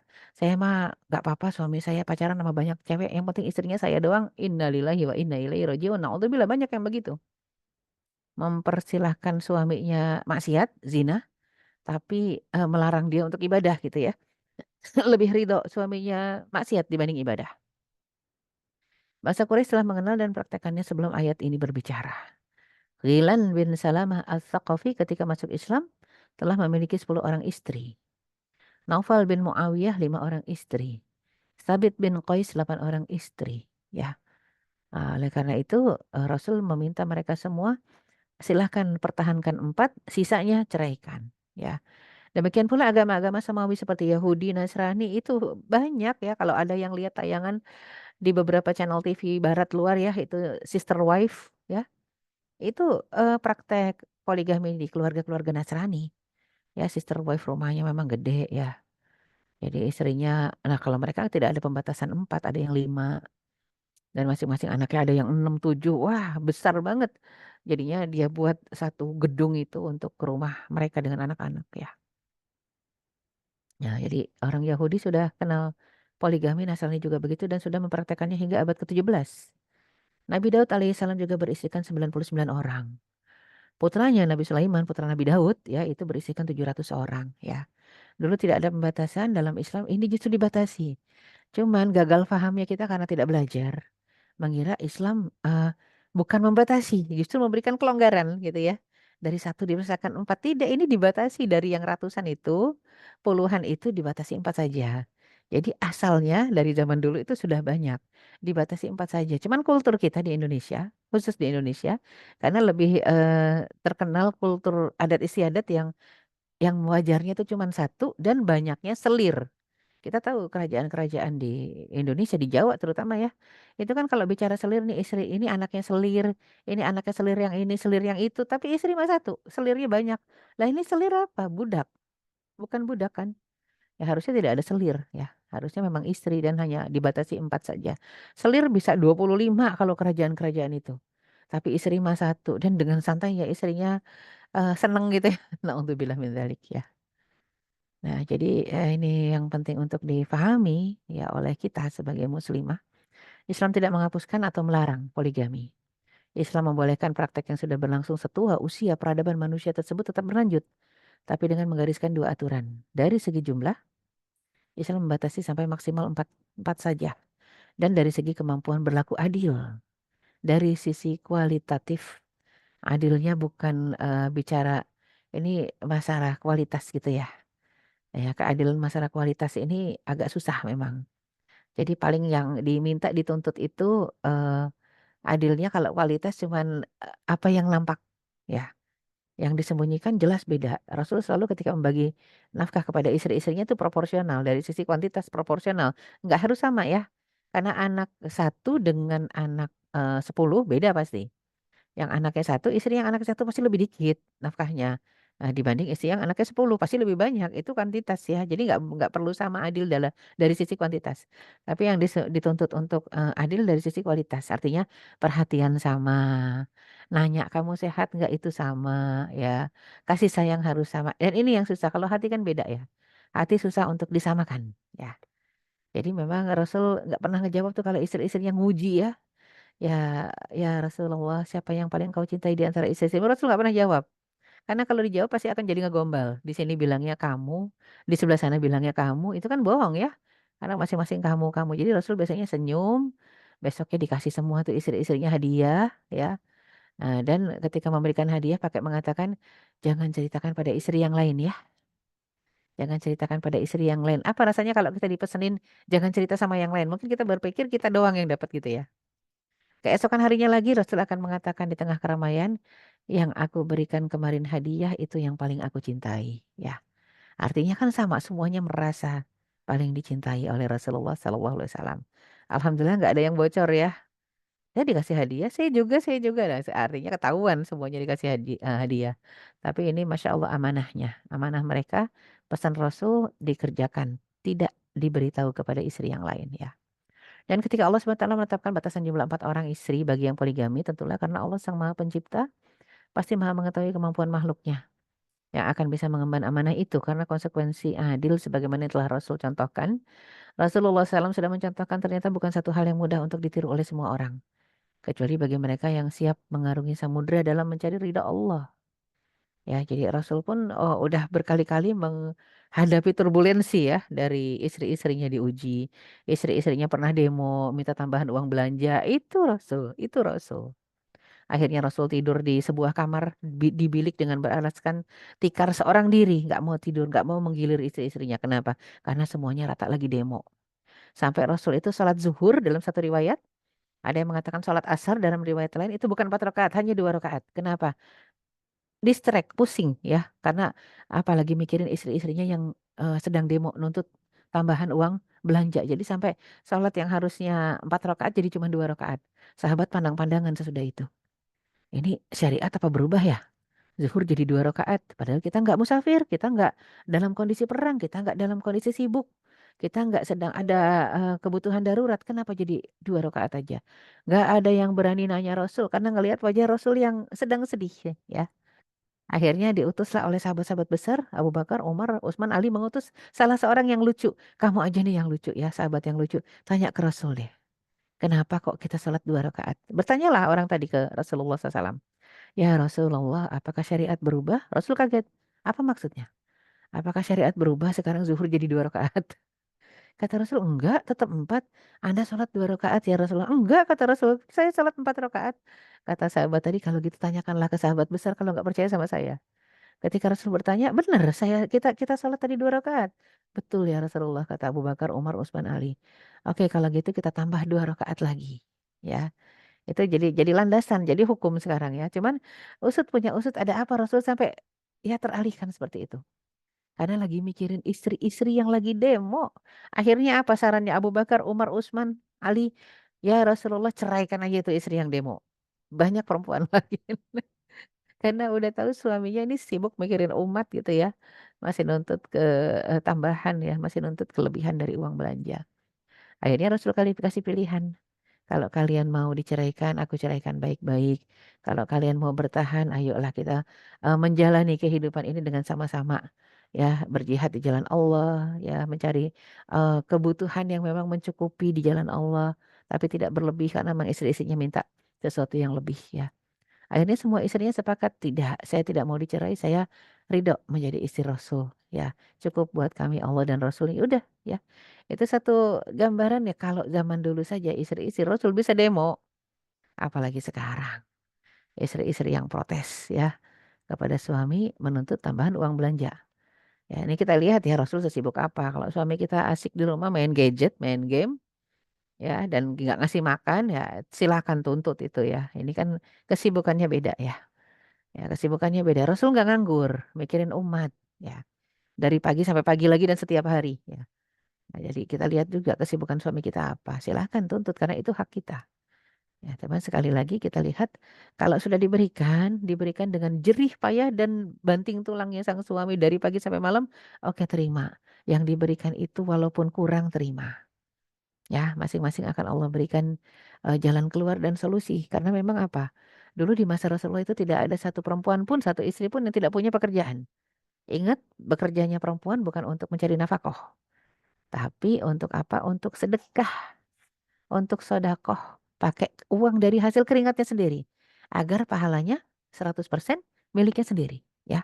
Jadi agar pahala 100% milik sendiri, ya maka mereka semua mencari penghasilan dari keringat sendiri.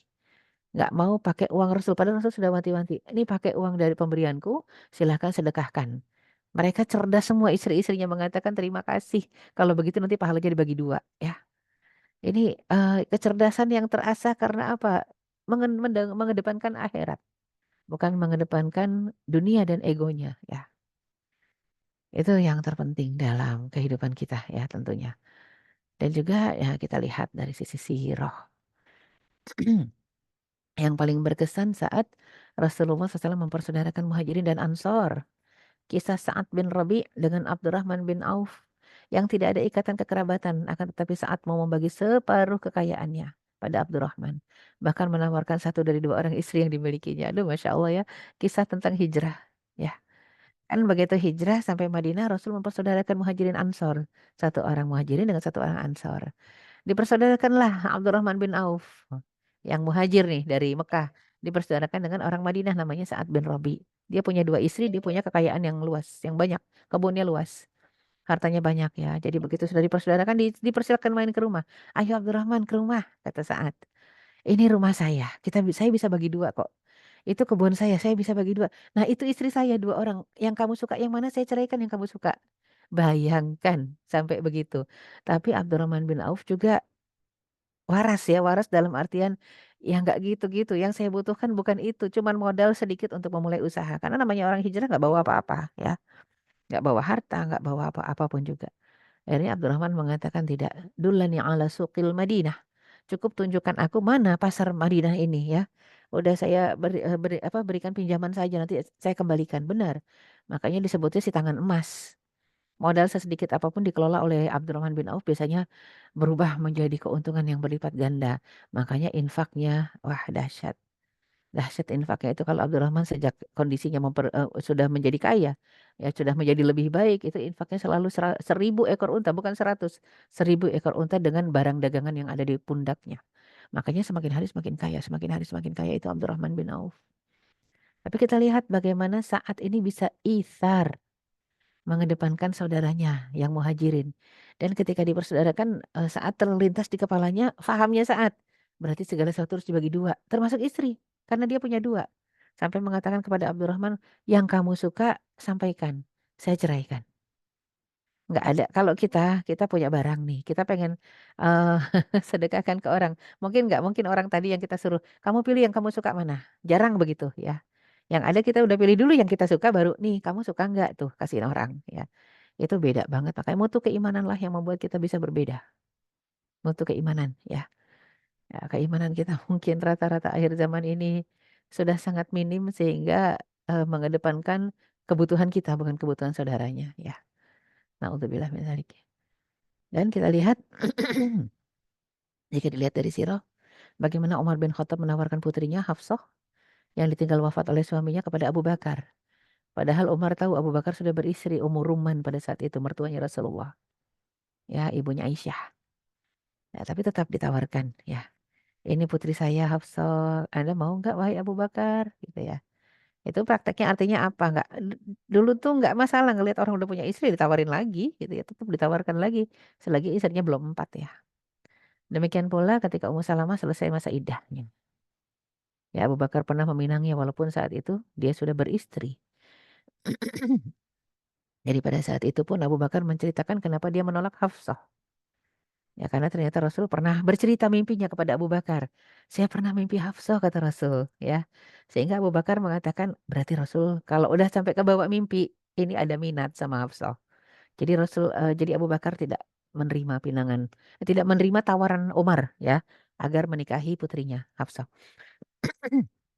Ketika sudah ditawarkan oleh Abu Bakar, ditawarkan oleh Umar ke Abu Bakar nggak mau. Umar tawarkan lagi Hafsah ke Utsman bin Affan, nggak mau juga. Ditawarkan lagi ke Ali bin Abi Thalib, nggak mau juga ya. Dan sedangkan Utsman dengan Ali pada saat itu sudah punya istri, ya putri Rasulullah, gitu kan. Tetap ditawarkan. Akhirnya Umar ini dengan kondisi sedih ke Rasulullah mengatakan, sahabat-sahabatku menolak putriku ya Rasulullah. Siapa? Kata Rasul, kata Umar bin Khattab, Hafsah. Maka kata Rasulullah, sahabat-sahabat itu sudah mendapatkan jatah terbaiknya. Dan insya Allah putrimu akan mendapatkan yang terbaik dari mereka. Siapa? Kata Umar. Ya akan aku lamar. Oh, udah Masya Allah yang terbaik ya Rasulullah ya. Nah sesudah itu baru Abu Bakar cerita. Wahai Umar, aku sebenarnya tidak ada niatan untuk menolak Hafsah. Hanya saja karena aku tahu Rasul sudah ada niat ya. Rasul sudah tertarik pernah terbawa mimpi Hafsah itu. Makanya aku tidak akan melangkahi keputusan Rasulullah kata Abu Bakar ya.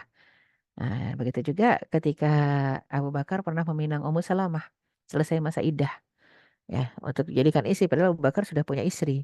Dan pada saat itu ternyata Ummu Salamah menolak pinangan ya. Kenapa? Karena memang dia mengatakan tidak ada yang lebih baik dibanding Abu Salamah yang sudah wafat itu ya. Nah, pada akhirnya ketika Abu Bakar mundur, majulah Rasul. Pada saat itulah Ummu Salamah terima ya. Ternyata Ummu Salamah memang betul-betul selektif. Abu Bakar yang sudah kaliber paling soleh di antara sahabat saja masih ditolak, tapi begitu Rasul yang maju, terima. Dan Rasul pada saat itu sudah ada Aisyah, ada Hafsah ya, ya ada Saudah, ya, diterimalah. Maka Rasul tetap maju untuk meminang Ummu Salamah ya. Dan pahala balasan dari Allah Subhanahu wa taala tergantung dari amal perbuatan yang kita kerjakan. Semakin berat ujian yang dihadapi, semakin sakit musibah yang dirasakan, semakin besar pahala yang akan didapat. Dan ujian dan musibah menjadikan dua kebaikan, menjanjikan dua kebaikan. Yang pertama menghapus dosa, yang kedua menambah pahala. Ya, jadi dalam berbagai hal dalam kehidupan kita, nggak cuma poligami yang dirasakan berat ya. Apapun namanya ujian, dunia bala. Dunia itu darul bala ya, tempatnya diuji. Maka walanabluwannakum bisyai'in kata Allah SWT dalam surat Al-Baqarah 155, kami pasti akan memberikan bala dengan sedikit ketakutan, sedikit rasa lapar, sedikit kurang harta, sedikit rasa sakit, ya, maka sedikit ujian kematian, wabasyiris sabirin. Maka berikan kabar gembira bagi orang sabar, ya. Jadinya orang sabar itu yang seperti apa? Alladzina idza asabathum musibah qalu inna lillahi wa inna ilaihi raji'un. Yang kalau ditimpa musibah ya inna lillahi. Nah, dia tadi inilahi saja kalimat istirja namanya, tapi tidak merubah sikap. Ya, tidak menggerutu, tidak mengeluh ya. Pokoknya di dunia ini saat ini yang paling ideal adalah orang-orang Palestina, ya. Kita lihat kesabarannya Masya Allah. Innalillahi habis kalimatul istirja, hasbunallah wa ni'mal wakil. Kadang mereka mengatakan sambil mendongak ke langit, ar-radita ya Rabb, kamu udah ridho belum ya Allah? Kalau engkau belum ridho, ambil lagi sampai engkau ridho. Ya, jadi ini bukan ngambek ya. Gidah kalau nggak ridho, matiin aja kita semua itu ngambek ya. Tapi ini enggak. Ar-radita ya Rabb, sudah ridho belum? Kalau memang belum ridho sampai Palestina merdeka, ambil kami semua nggak masalah. Yang penting sesudah itu Palestina merdeka. Ya, Al-Aqsa kembali ke tangan umat Islam. Itu kiblat pertama. Ini sebagai contoh ya. Buat mereka nggak pernah pusing itu dengan poligami. Semua dipraktekkan. Kenapa? Karena mereka fokusnya adalah gimana mencetak generasi ya yang sanggup untuk melawan Israel, Yahudi yang menguasai tanah mereka. Cetakannya apa? Al-Quran cetakannya, Masya Allah. Cetakan anak-anak kecil itu semuanya hafal Al-Quran. Bahkan mungkin ibu-ibu mungkin juga pernah melihat satu video ya anak kecil. Anak kecil itu udah kehilangan rumah, kehilangan orang tua, kehilangan semua sambil menangis. Tapi apa yang coba terungkap dari lisan anak kecil? Mungkin anak kecil yang belum sampai 2 tahun kali. Itu sambil ya Rob, ya Rob. Anak kecil balita itu dalam kondisi sakit, lapar, sedih, cuman bisa mengatakan ya Rob, ya Rob. Ini cetakan tauhid. Gimana caranya mencetak anak seperti itu? Mungkin banyak sekarang anak kecil yang lapar ya nangis, lapar. Ada yang pengen dipeluk atau pengen sesuatu dari orang tuanya ya dia panggil-panggil ibunya, dia tantrum. Tapi anak Palestina nggak gitu. Ternyata ya 2 tahun cuman sambil nangis ya Rob, ya Rob. Allah yang disebut. Ini Masya Allah ya. Dan sungguh kalau kecintaan kepada Allah di atas segalanya mudah untuk menghadapi berbagai masalah di atas dunia ini, apalagi cuma cinta sama manusia, mudah ya.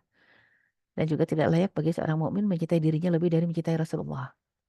Yang demikian itu karena apapun yang menimpa mereka, baik rasa haus, payah, lapar, ya, di jalan Allah, kaki yang diinjakkan di tempat yang membangkitkan amarah orang kafir, membalas tipu daya musuh, niscaya semua itu akan dituliskan sebagai satu bentuk amal kebajikan. Jadi memang cinta kepada Allah dan Rasul harus nomor satu. Sungguh Allah tidak menyia-nyiakan pahala orang yang berbuat baik. Ya, dan juga infakkan yang diberikan baik yang kecil maupun yang besar. Ya, kesulitan melintasi suatu lembah untuk berjihad, semua itu niscaya akan ditulis oleh Allah sebagai amal kebajikan untuk diberi balasan dengan yang lebih baik daripada apa yang telah seorang mukmin kerjakan. Ya. Jadi ini surat At-Taubah ayat 120, ayat 121 menggambarkan apapun yang kita rasakan kalau itu memang perjalanan menuju ridha Allah dan mengikuti sunnah Rasulullah, insya Allah akan ditulis sebagai satu kebajikan yang sempurna dan balasannya insya Allah surga. Ya, ya termasuk bicara masalah poligami ya. Dengan berbagai kontroversinya, ada yang setuju, ada yang tidak. Intinya kalau bicara poligami ya fikih munakahatnya sama seperti kita bahas fikih dari pertama, kedua, ketiga. Mungkin yang jadi masalah adalah dengan reaksi. Reaksi-reaksi, mungkin reaksi istri sebelumnya, mungkin reaksi keluarga istri sebelumnya, mungkin reaksi masyarakat di sekitarnya. Itu udah urusan lain, tergantung tingkat keimanan kita ketika mengatasi masalah-masalah tadi. Wallahu a'lam bishawab. Aku udah qauli hadza wa astaghfirullah li wa lakum. Saya kembalikan kepada host, silahkan. Dokter TV. Ya, Bunda. Ya. Alhamdulillah tadi sudah kita dengarkan penyampaian materi dari Ustazah. Dan selanjutnya adalah sesi tanya jawab. Kepada sahabat-sahabat yang ingin bertanya, silahkan menuliskan di room chat atau Ada, raise hand. ada. Ya, sudah ada di room chat tuh kayaknya. Baik, saya akan membacakan yang ada di room chat. Boleh bertanya langsung? Ya, boleh Ustazah. Yang ada di room chat akan saya bacakan. Bismillah, Assalamualaikum. Afwan izin bertanya, apakah kalau suami mau poligami tapi istri yang nggak ikhlas bagaimana? Ya, bagus Apakah mau pertanyaannya. langsung dijawab Ustazah? Boleh ya, satu-satu dulu ya, yang di room chat dulu ya. Ya, baik Ustazah. Heeh, Apa dulu Ustazah? ya, yang pertama kalau istri nggak ikhlas, sebenarnya penting ini dua arah diajak mediasi ya. Pertama harusnya ada edukasi ya, jadi nggak ujuk-ujuk aja. Itu edukasinya harus dari sejak harusnya ya. Cuman kita bicara kan kita baru belajar Islam belakangan ini kebanyakan. Ya jadi harusnya sih dari sebelum menikah, ketika ta'aruf itu sudah ada visi misi ya. Visi misi yang disampaikan. Misalnya seorang laki-laki ketika melamar, saya punya visi pernikahan, insya Allah istri 4 misalnya. Mau tahu perempuannya siap nggak dari situ ya. Ada yang sudah begitu, kemungkinan istrinya akan 4, karena kita mau membangun rumah tangga dakwah misalnya, biar anaknya banyak, dan banyak muslimah-muslimah juga yang bersuami pada akhirnya. Karena sekarang kasihan dengan perkembangan yang ada. Itu harusnya sudah disampaikan ketika ta'aruf. Masalahnya, mungkin ketika kita nikah dulu tidak paham, ya, atau belum paham. Dan ketika paham agama, nah mungkinlah terlintas akhirnya. Sang suami mungkin terlintas nolongin para muslimah yang belum nikah, yang istri nggak terlintas. Karena rata-rata istri mainannya perasaan ya. Kalau cinta ya satu aja gitu ya. Bahkan nggak jarang istri yang mengajarkan suami untuk jadi orang musyrik ya. Apa tuh? Mas jadikan saya satu-satunya di hatimu. Wah mohon maaf itu qul huwallahu ahad ya. Itu Allah saja yang berhak. Ada satu-satunya di hati kita. Qul huwallahu ahad. Ya, jadi kadang-kadang bahkan nggak cuma satu-satunya, kadang-kadang yang aku adalah segalanya gitu kan ya. Jadi nggak boleh lagi padahal Allahus Somad, Allah tempat bergantung, bukan suami. Jadi memang ada kalanya istri yang mengajarkan suami untuk musyrik ya. Harus satu-satunya, nggak boleh ada yang lain. Wah, harus ada Allah kok. Ya, dan Allah lah yang satu-satunya. Ya, jadi memang ini penting buat kita untuk memahami dari sisi konsep akidah. Tauhid. Kalau kita nggak ikhlas gimana? Naudzubillah jangan sampai nggak ikhlas dengan hukum Allah. Mungkin bisa dinegosiasi kalau kita dalam proses untuk memahami, untuk bisa ridho terhadap hukum Allah.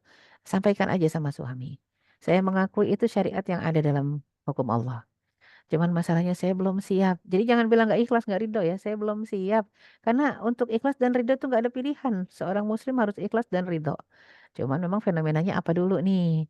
ternyata yang ditolong bukan muslimah yang sudah umur misalnya. Yang ditolong anak ABG 18 tahun, ya itu boleh ya, kita rada protes boleh silahkan. Dan yang ditolong tidak solehah gitu ya, misalnya kita berkerudung, kita tutup aurat, yang mau dinikahi perempuan yang nggak pakai kerudung, boleh protes silahkan. Protesnya bukan masalah karena kita nggak mau dengan hukum poligaminya, tapi kita tidak bisa menerima yang dipilih.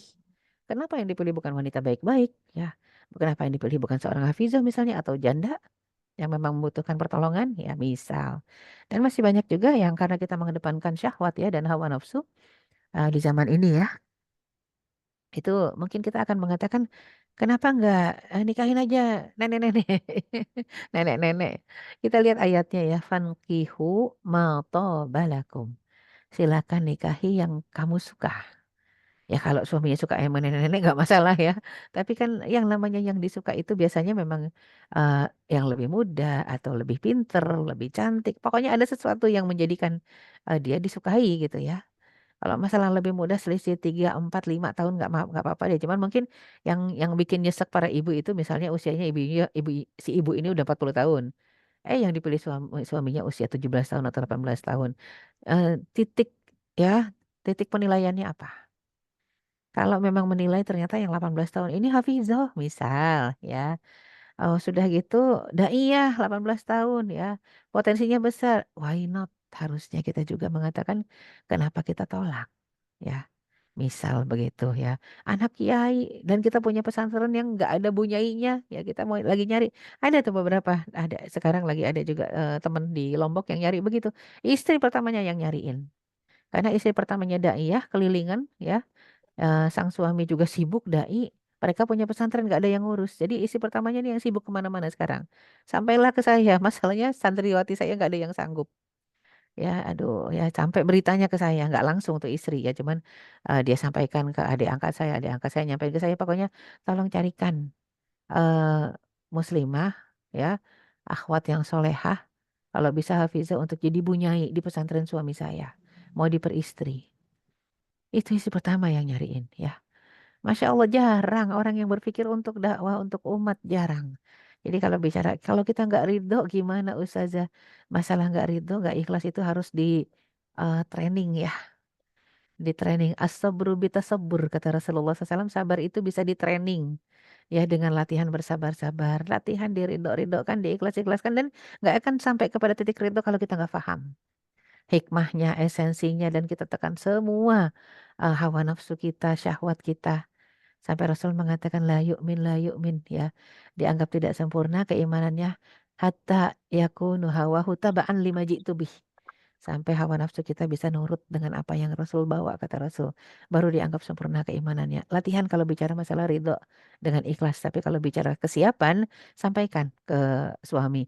Maaf saya tahu ini hukum dari Allah yang boleh diambil ya boleh dijalani ya akan tetapi saya belum siap jadi tolong edukasi saya agar saya siap itu boleh disampaikan supaya nanti dicarikan komunitas dicarikan ustadz atau ustazah ya untuk dialog ya mediasi bersama ya memikirkan ke depannya gimana karena apapun yang diambil keputusannya poligami atau tidak poligami pasti ada konsekuensi kan dalam rumah tangga. Nah, ajak dialog itu yang terbaik ya jadi jangan langsung ngambek mutung dan berpikir suami nggak cinta lagi. Enggak, jangan gitu. Kan tadi sudah kita sampaikan. Laki-laki itu dikasih izin sampai 4 karena dia bisa 100% di setiap ya di setiap inian dia, di setiap rumah dia bisa 100%. Ya, di setiap tempat dia berada dia bisa 100% sampai 4 tapi cuman ya jadi itu yang harusnya ditanamkan dengan ditambah kita belajar sirah, ditambah kita belajar tafsir insya Allah. Kalau keridhaan dan keikhlasan itu bisa datang ya, bisa datang kemudian, tapi tolong pemahamannya dipahami betul, suaminya dikasih pemahaman juga. Yang paling repot ketika poligami itu bukan istri, tapi suami. Karena tanggung jawab dia bertambah, ya. Kalau istri makan bahkan menjadi lebih santai, lebih tidak repot, ya. Bisa jalan-jalan tuh kalau suami lagi ke rumah istri kedua, ketiga, keempat, yang pertama kan bisa jalan-jalan ya, asal izin ya. Lebih nyaman sebenarnya ya, jadi seperti itu. Wallahu a'lam bishawab. Iya, silahkan. Tadi ada yang mau langsung tanya. Baik Ustazah, Assalamualaikum warahmatullahi wabarakatuh. Waalaikumsalam warahmatullahi wabarakatuh.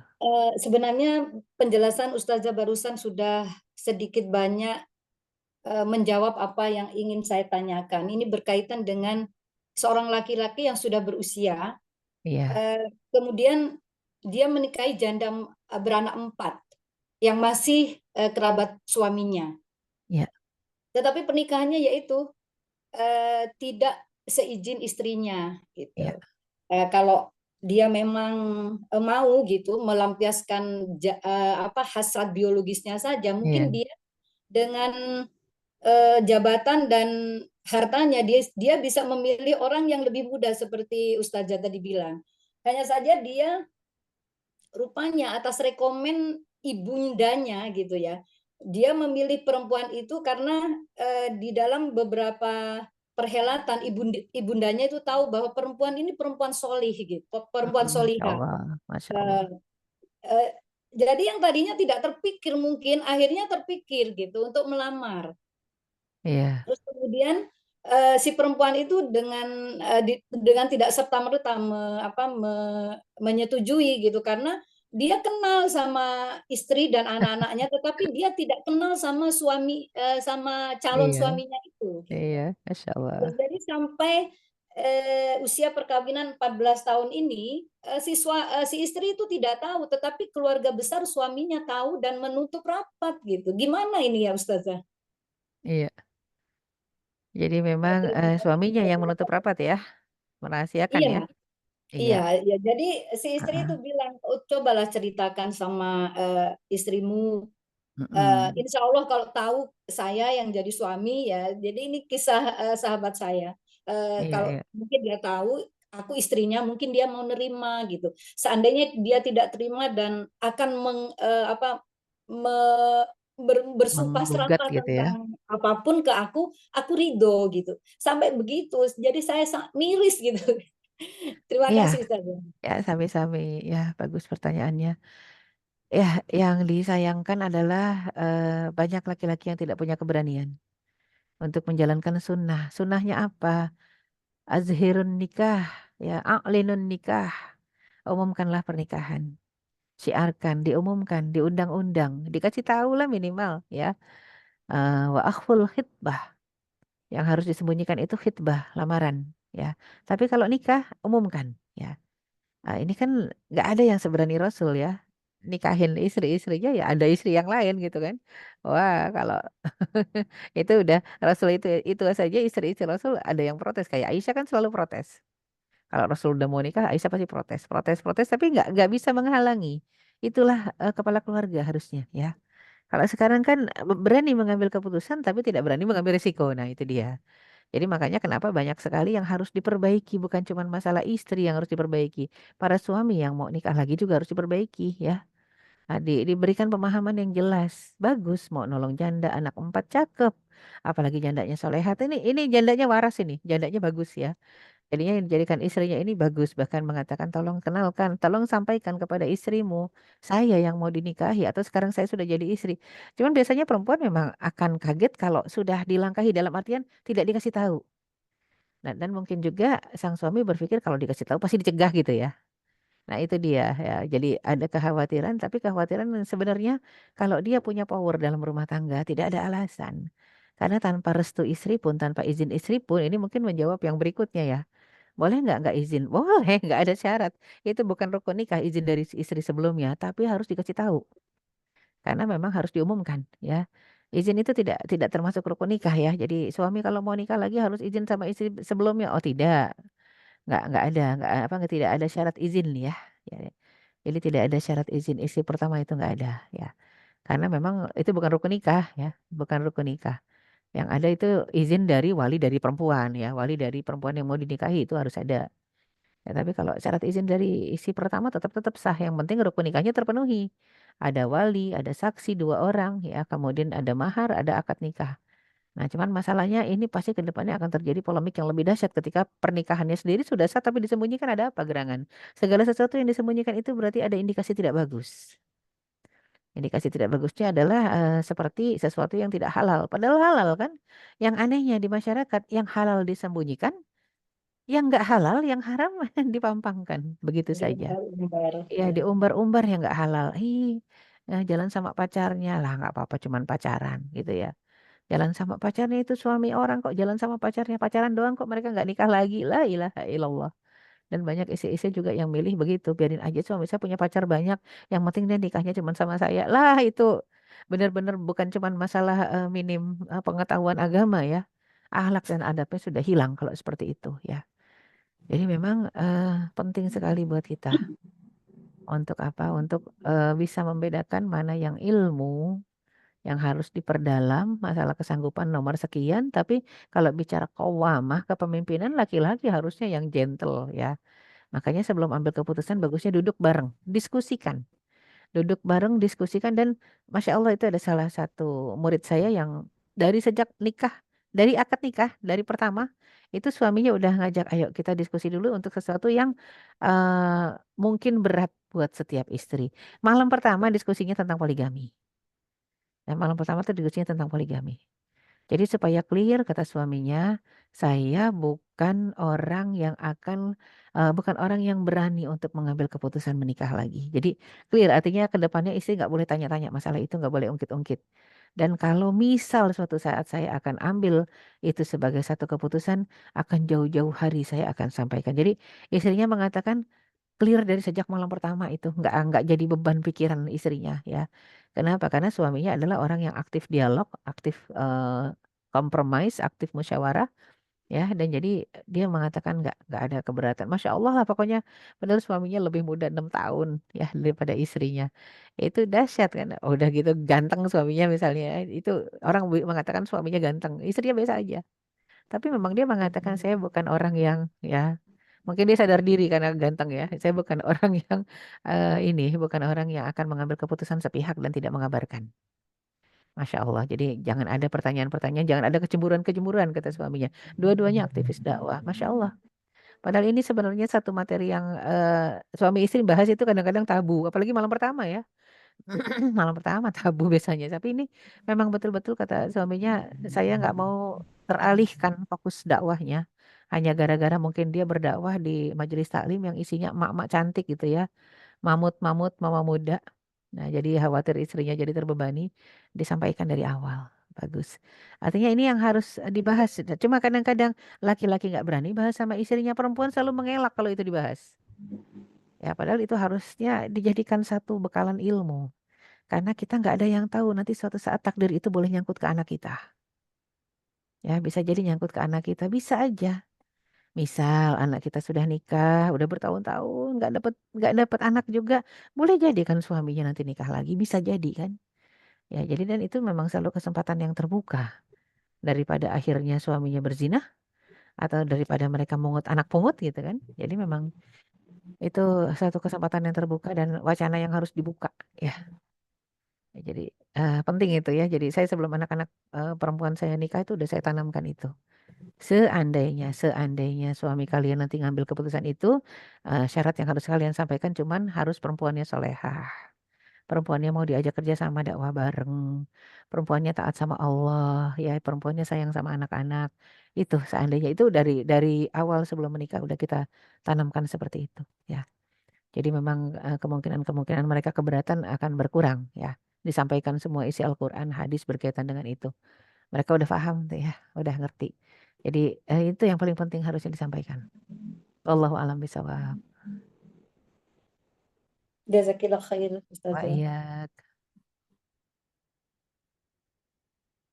Ya, silakan kita balik lagi ke room chat. Selanjutnya ya di room chat ada yang Langsung bertanya dua Ustazah. pertanyaan aja, Dokter TV, biar Ustazahnya takutnya waktunya udah lewat, takutnya Ustazah ada keperluan. Baik, Langsung Bunda. bisa terakhir, pertanyaan terakhir aja. Berarti langsung dua pertanyaan. Iya, langsung dua Baik, pertanyaan baik. jawab aja. Kalau Baik, sisanya Bunda. nanti lewat chat Japri aja ya Ustazah ya. Ya, boleh. Ya, Ustazah takutnya ada keperluan apa. Baik, Ustazah. Yang di room chat ini selanjutnya ada Ustazah Rusnia bertanya apakah poligami disahkan tanpa izin istri pertama? Itu sudah terbahas tadi. Oh ya.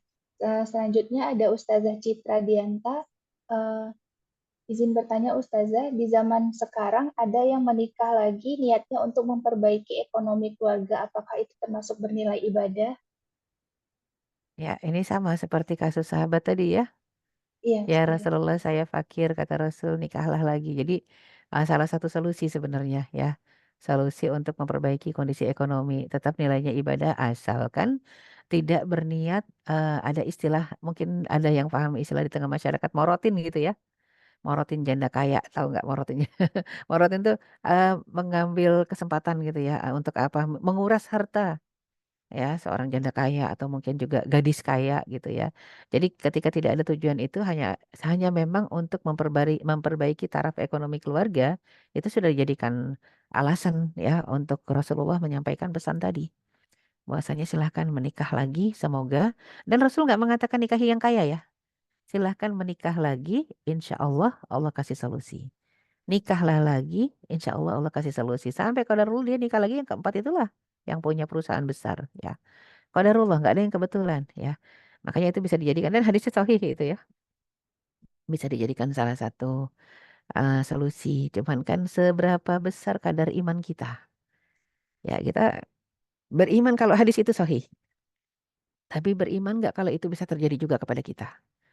Kan kadang keimanan kita kurang kalau udah bicara ya itu kan selalu ada kalimat itu kan zaman Rasul gitu ya. Kan itu sarannya Rasul gitu. Ya itu dia. Artinya kita pun cukup introspeksi diri apakah kita sudah setaat itu, apa kita sudah ikhtiar yang penuh dengan ibadah mendekatkan diri kepada Allah dengan ikhtiarnya pagi siang sore malam ya untuk membahagiakan anak dan istri. Kalau memang udah semua ditempuh dan masih sempit, mungkin itu solusinya ya. Artinya ini memang betul-betul orang yang sudah trek lurus, ketaatannya totalitas. Kalau pengen coba silakan, tapi diskusikan sama istri. Jangan ada yang disembunyikan. Diskusi ya, bukan minta izin, diskusikan. Wallahu a'lam bishawab. Ya, pertanyaan terakhir tentang cerai ya. Assalamualaikum Ustazah. Izin bertanya, bila kita menceraikan suami tapi tidak ke pengadilan langsung, tapi suami tidak sudah tanda tangan, apakah sudah resmi cerai dan sudah menikah lagi, apakah sah juga? Atau cerai karena suami main perempuan narkoba dan tidak pernah memberi nafkah? Jazakillah khair Ustazah. Oh, iya, ya, ini pertanyaan terakhir ya. Nanti silahkan bisa minta nomor HP saya ya untuk kalau ada pertanyaan kita diskusi by WA. Pertanyaan terakhirnya, bila menceraikan suami, sebenarnya dalam Islam tidak ada istilah menceraikan suami kecuali gugat cerai yang namanya khulu ya. Tapi kalau menceraikan nggak ada itu istilah perempuan ceraiin suami itu nggak akan pernah bisa sampai hari kiamat. Tapi kalau khulu gugat cerai itu keputusannya ada di tangan hakim pengadilan. Ya, jadi kalau istri menceraikan suami tapi tidak ke pengadilan itu nggak bisa ya. Jadi nggak ke pengadilan langsung nggak akan pernah terjadi cerai walaupun si istri mengucapkan 1000 kali kata cerai. Ya, jadi tapi suami sudah tanda tangan. Nah, tanda tangan siapa kalau bukan dari pengadilan? Tanda tangan surat cerai. Artinya dibuat berdua saja itu tidak sah. Tidak sah karena harus pengadilan agama yang memutuskan. Ya, apakah sudah resmi cerai dan sudah menikah lagi? Nah, ini yang repot. Yang nikah lagi siapa ini? Kalau yang nikah lagi istri nggak sah ya, pernikahan berikutnya tidak sah karena cerainya tidak sah. Tapi kalau yang menikah lagi suami, jangan kata tanda tangan. Dia nggak tanda tangan saja, nggak ngurus perceraian saja, dia kan boleh nikah sampai 4 istrinya. Ya kalau suami nggak harus nunggu ada surat cerai kalau suami ya. Tapi kalau istri jangan sampai nih. Ini suami anggaplah saya pahami ini suami yang menikah lagi. Apakah sah juga? Kalau suami sah-sah saja ya. Dia cerai, dia nggak cerai, dia nikah lagi sampai 4 sah. Ini kenapa gugat cerainya dikasih tahu karena suami main perempuan narkoba dan tidak pernah memberi nafkah. Ini sebenarnya penyebab perceraian yang sah, penyebabnya sah, penyebab syar'i yang bisa dijadikan alasan gugat cerai di pengadilan. Segera resmikan di pengadilan. Ya, karena kalau tidak resmi di pengadilan, nanti kalau ada yang naksir sama si istri, istri mau nikah lagi nggak bisa, ini nggak sah perceraiannya. Dan kalau untuk alasan yang main perempuan, habis itu narkoba, nggak kasih nafkah, itu alasan yang dibenarkan oleh syariat untuk menggugat cerai. Segera resmikan ke pengadilan agama ya. Wallahu a'lam bishawab.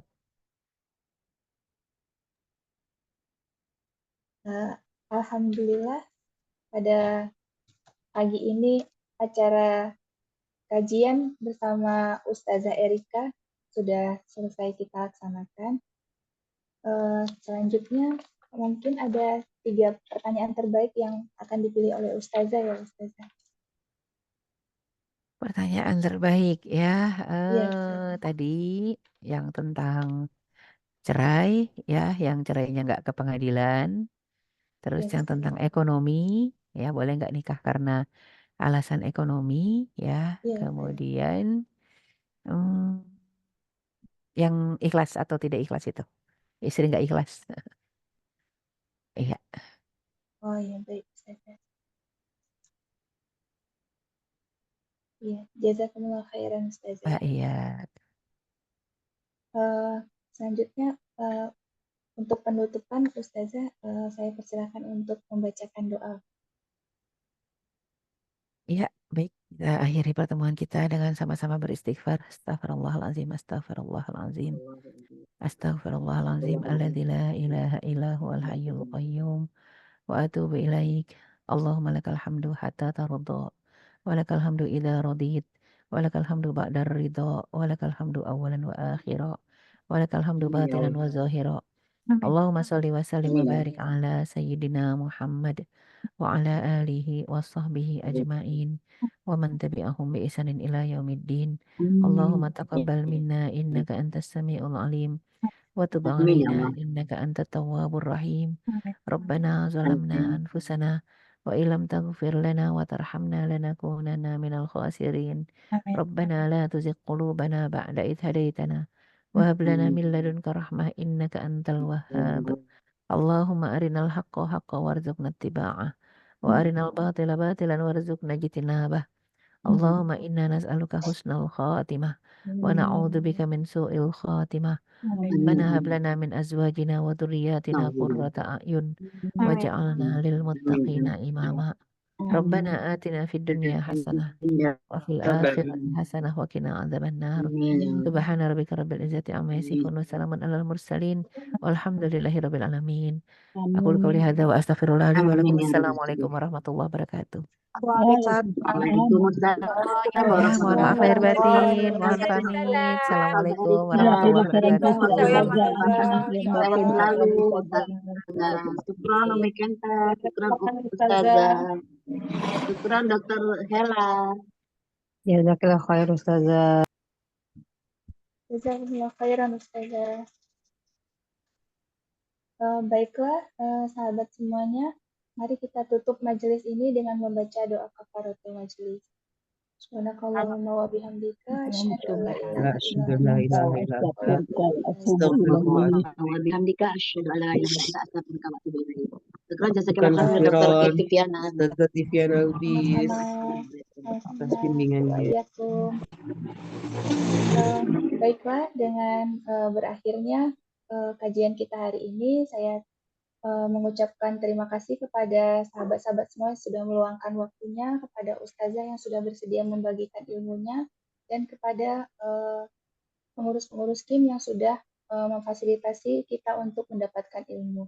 Semoga apa yang kita terima hari ini dapat bermanfaat bagi kita dan kita sampaikan kepada keluarga kita, juga rekan-rekan kita.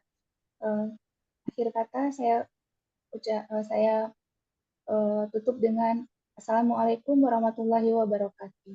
Waalaikumsalam warahmatullahi wabarakatuh. Waalaikumsalam warahmatullahi wabarakatuh. Sahabat semua, Masya Allah. Izin end meeting ya sahabat semua ya. Izin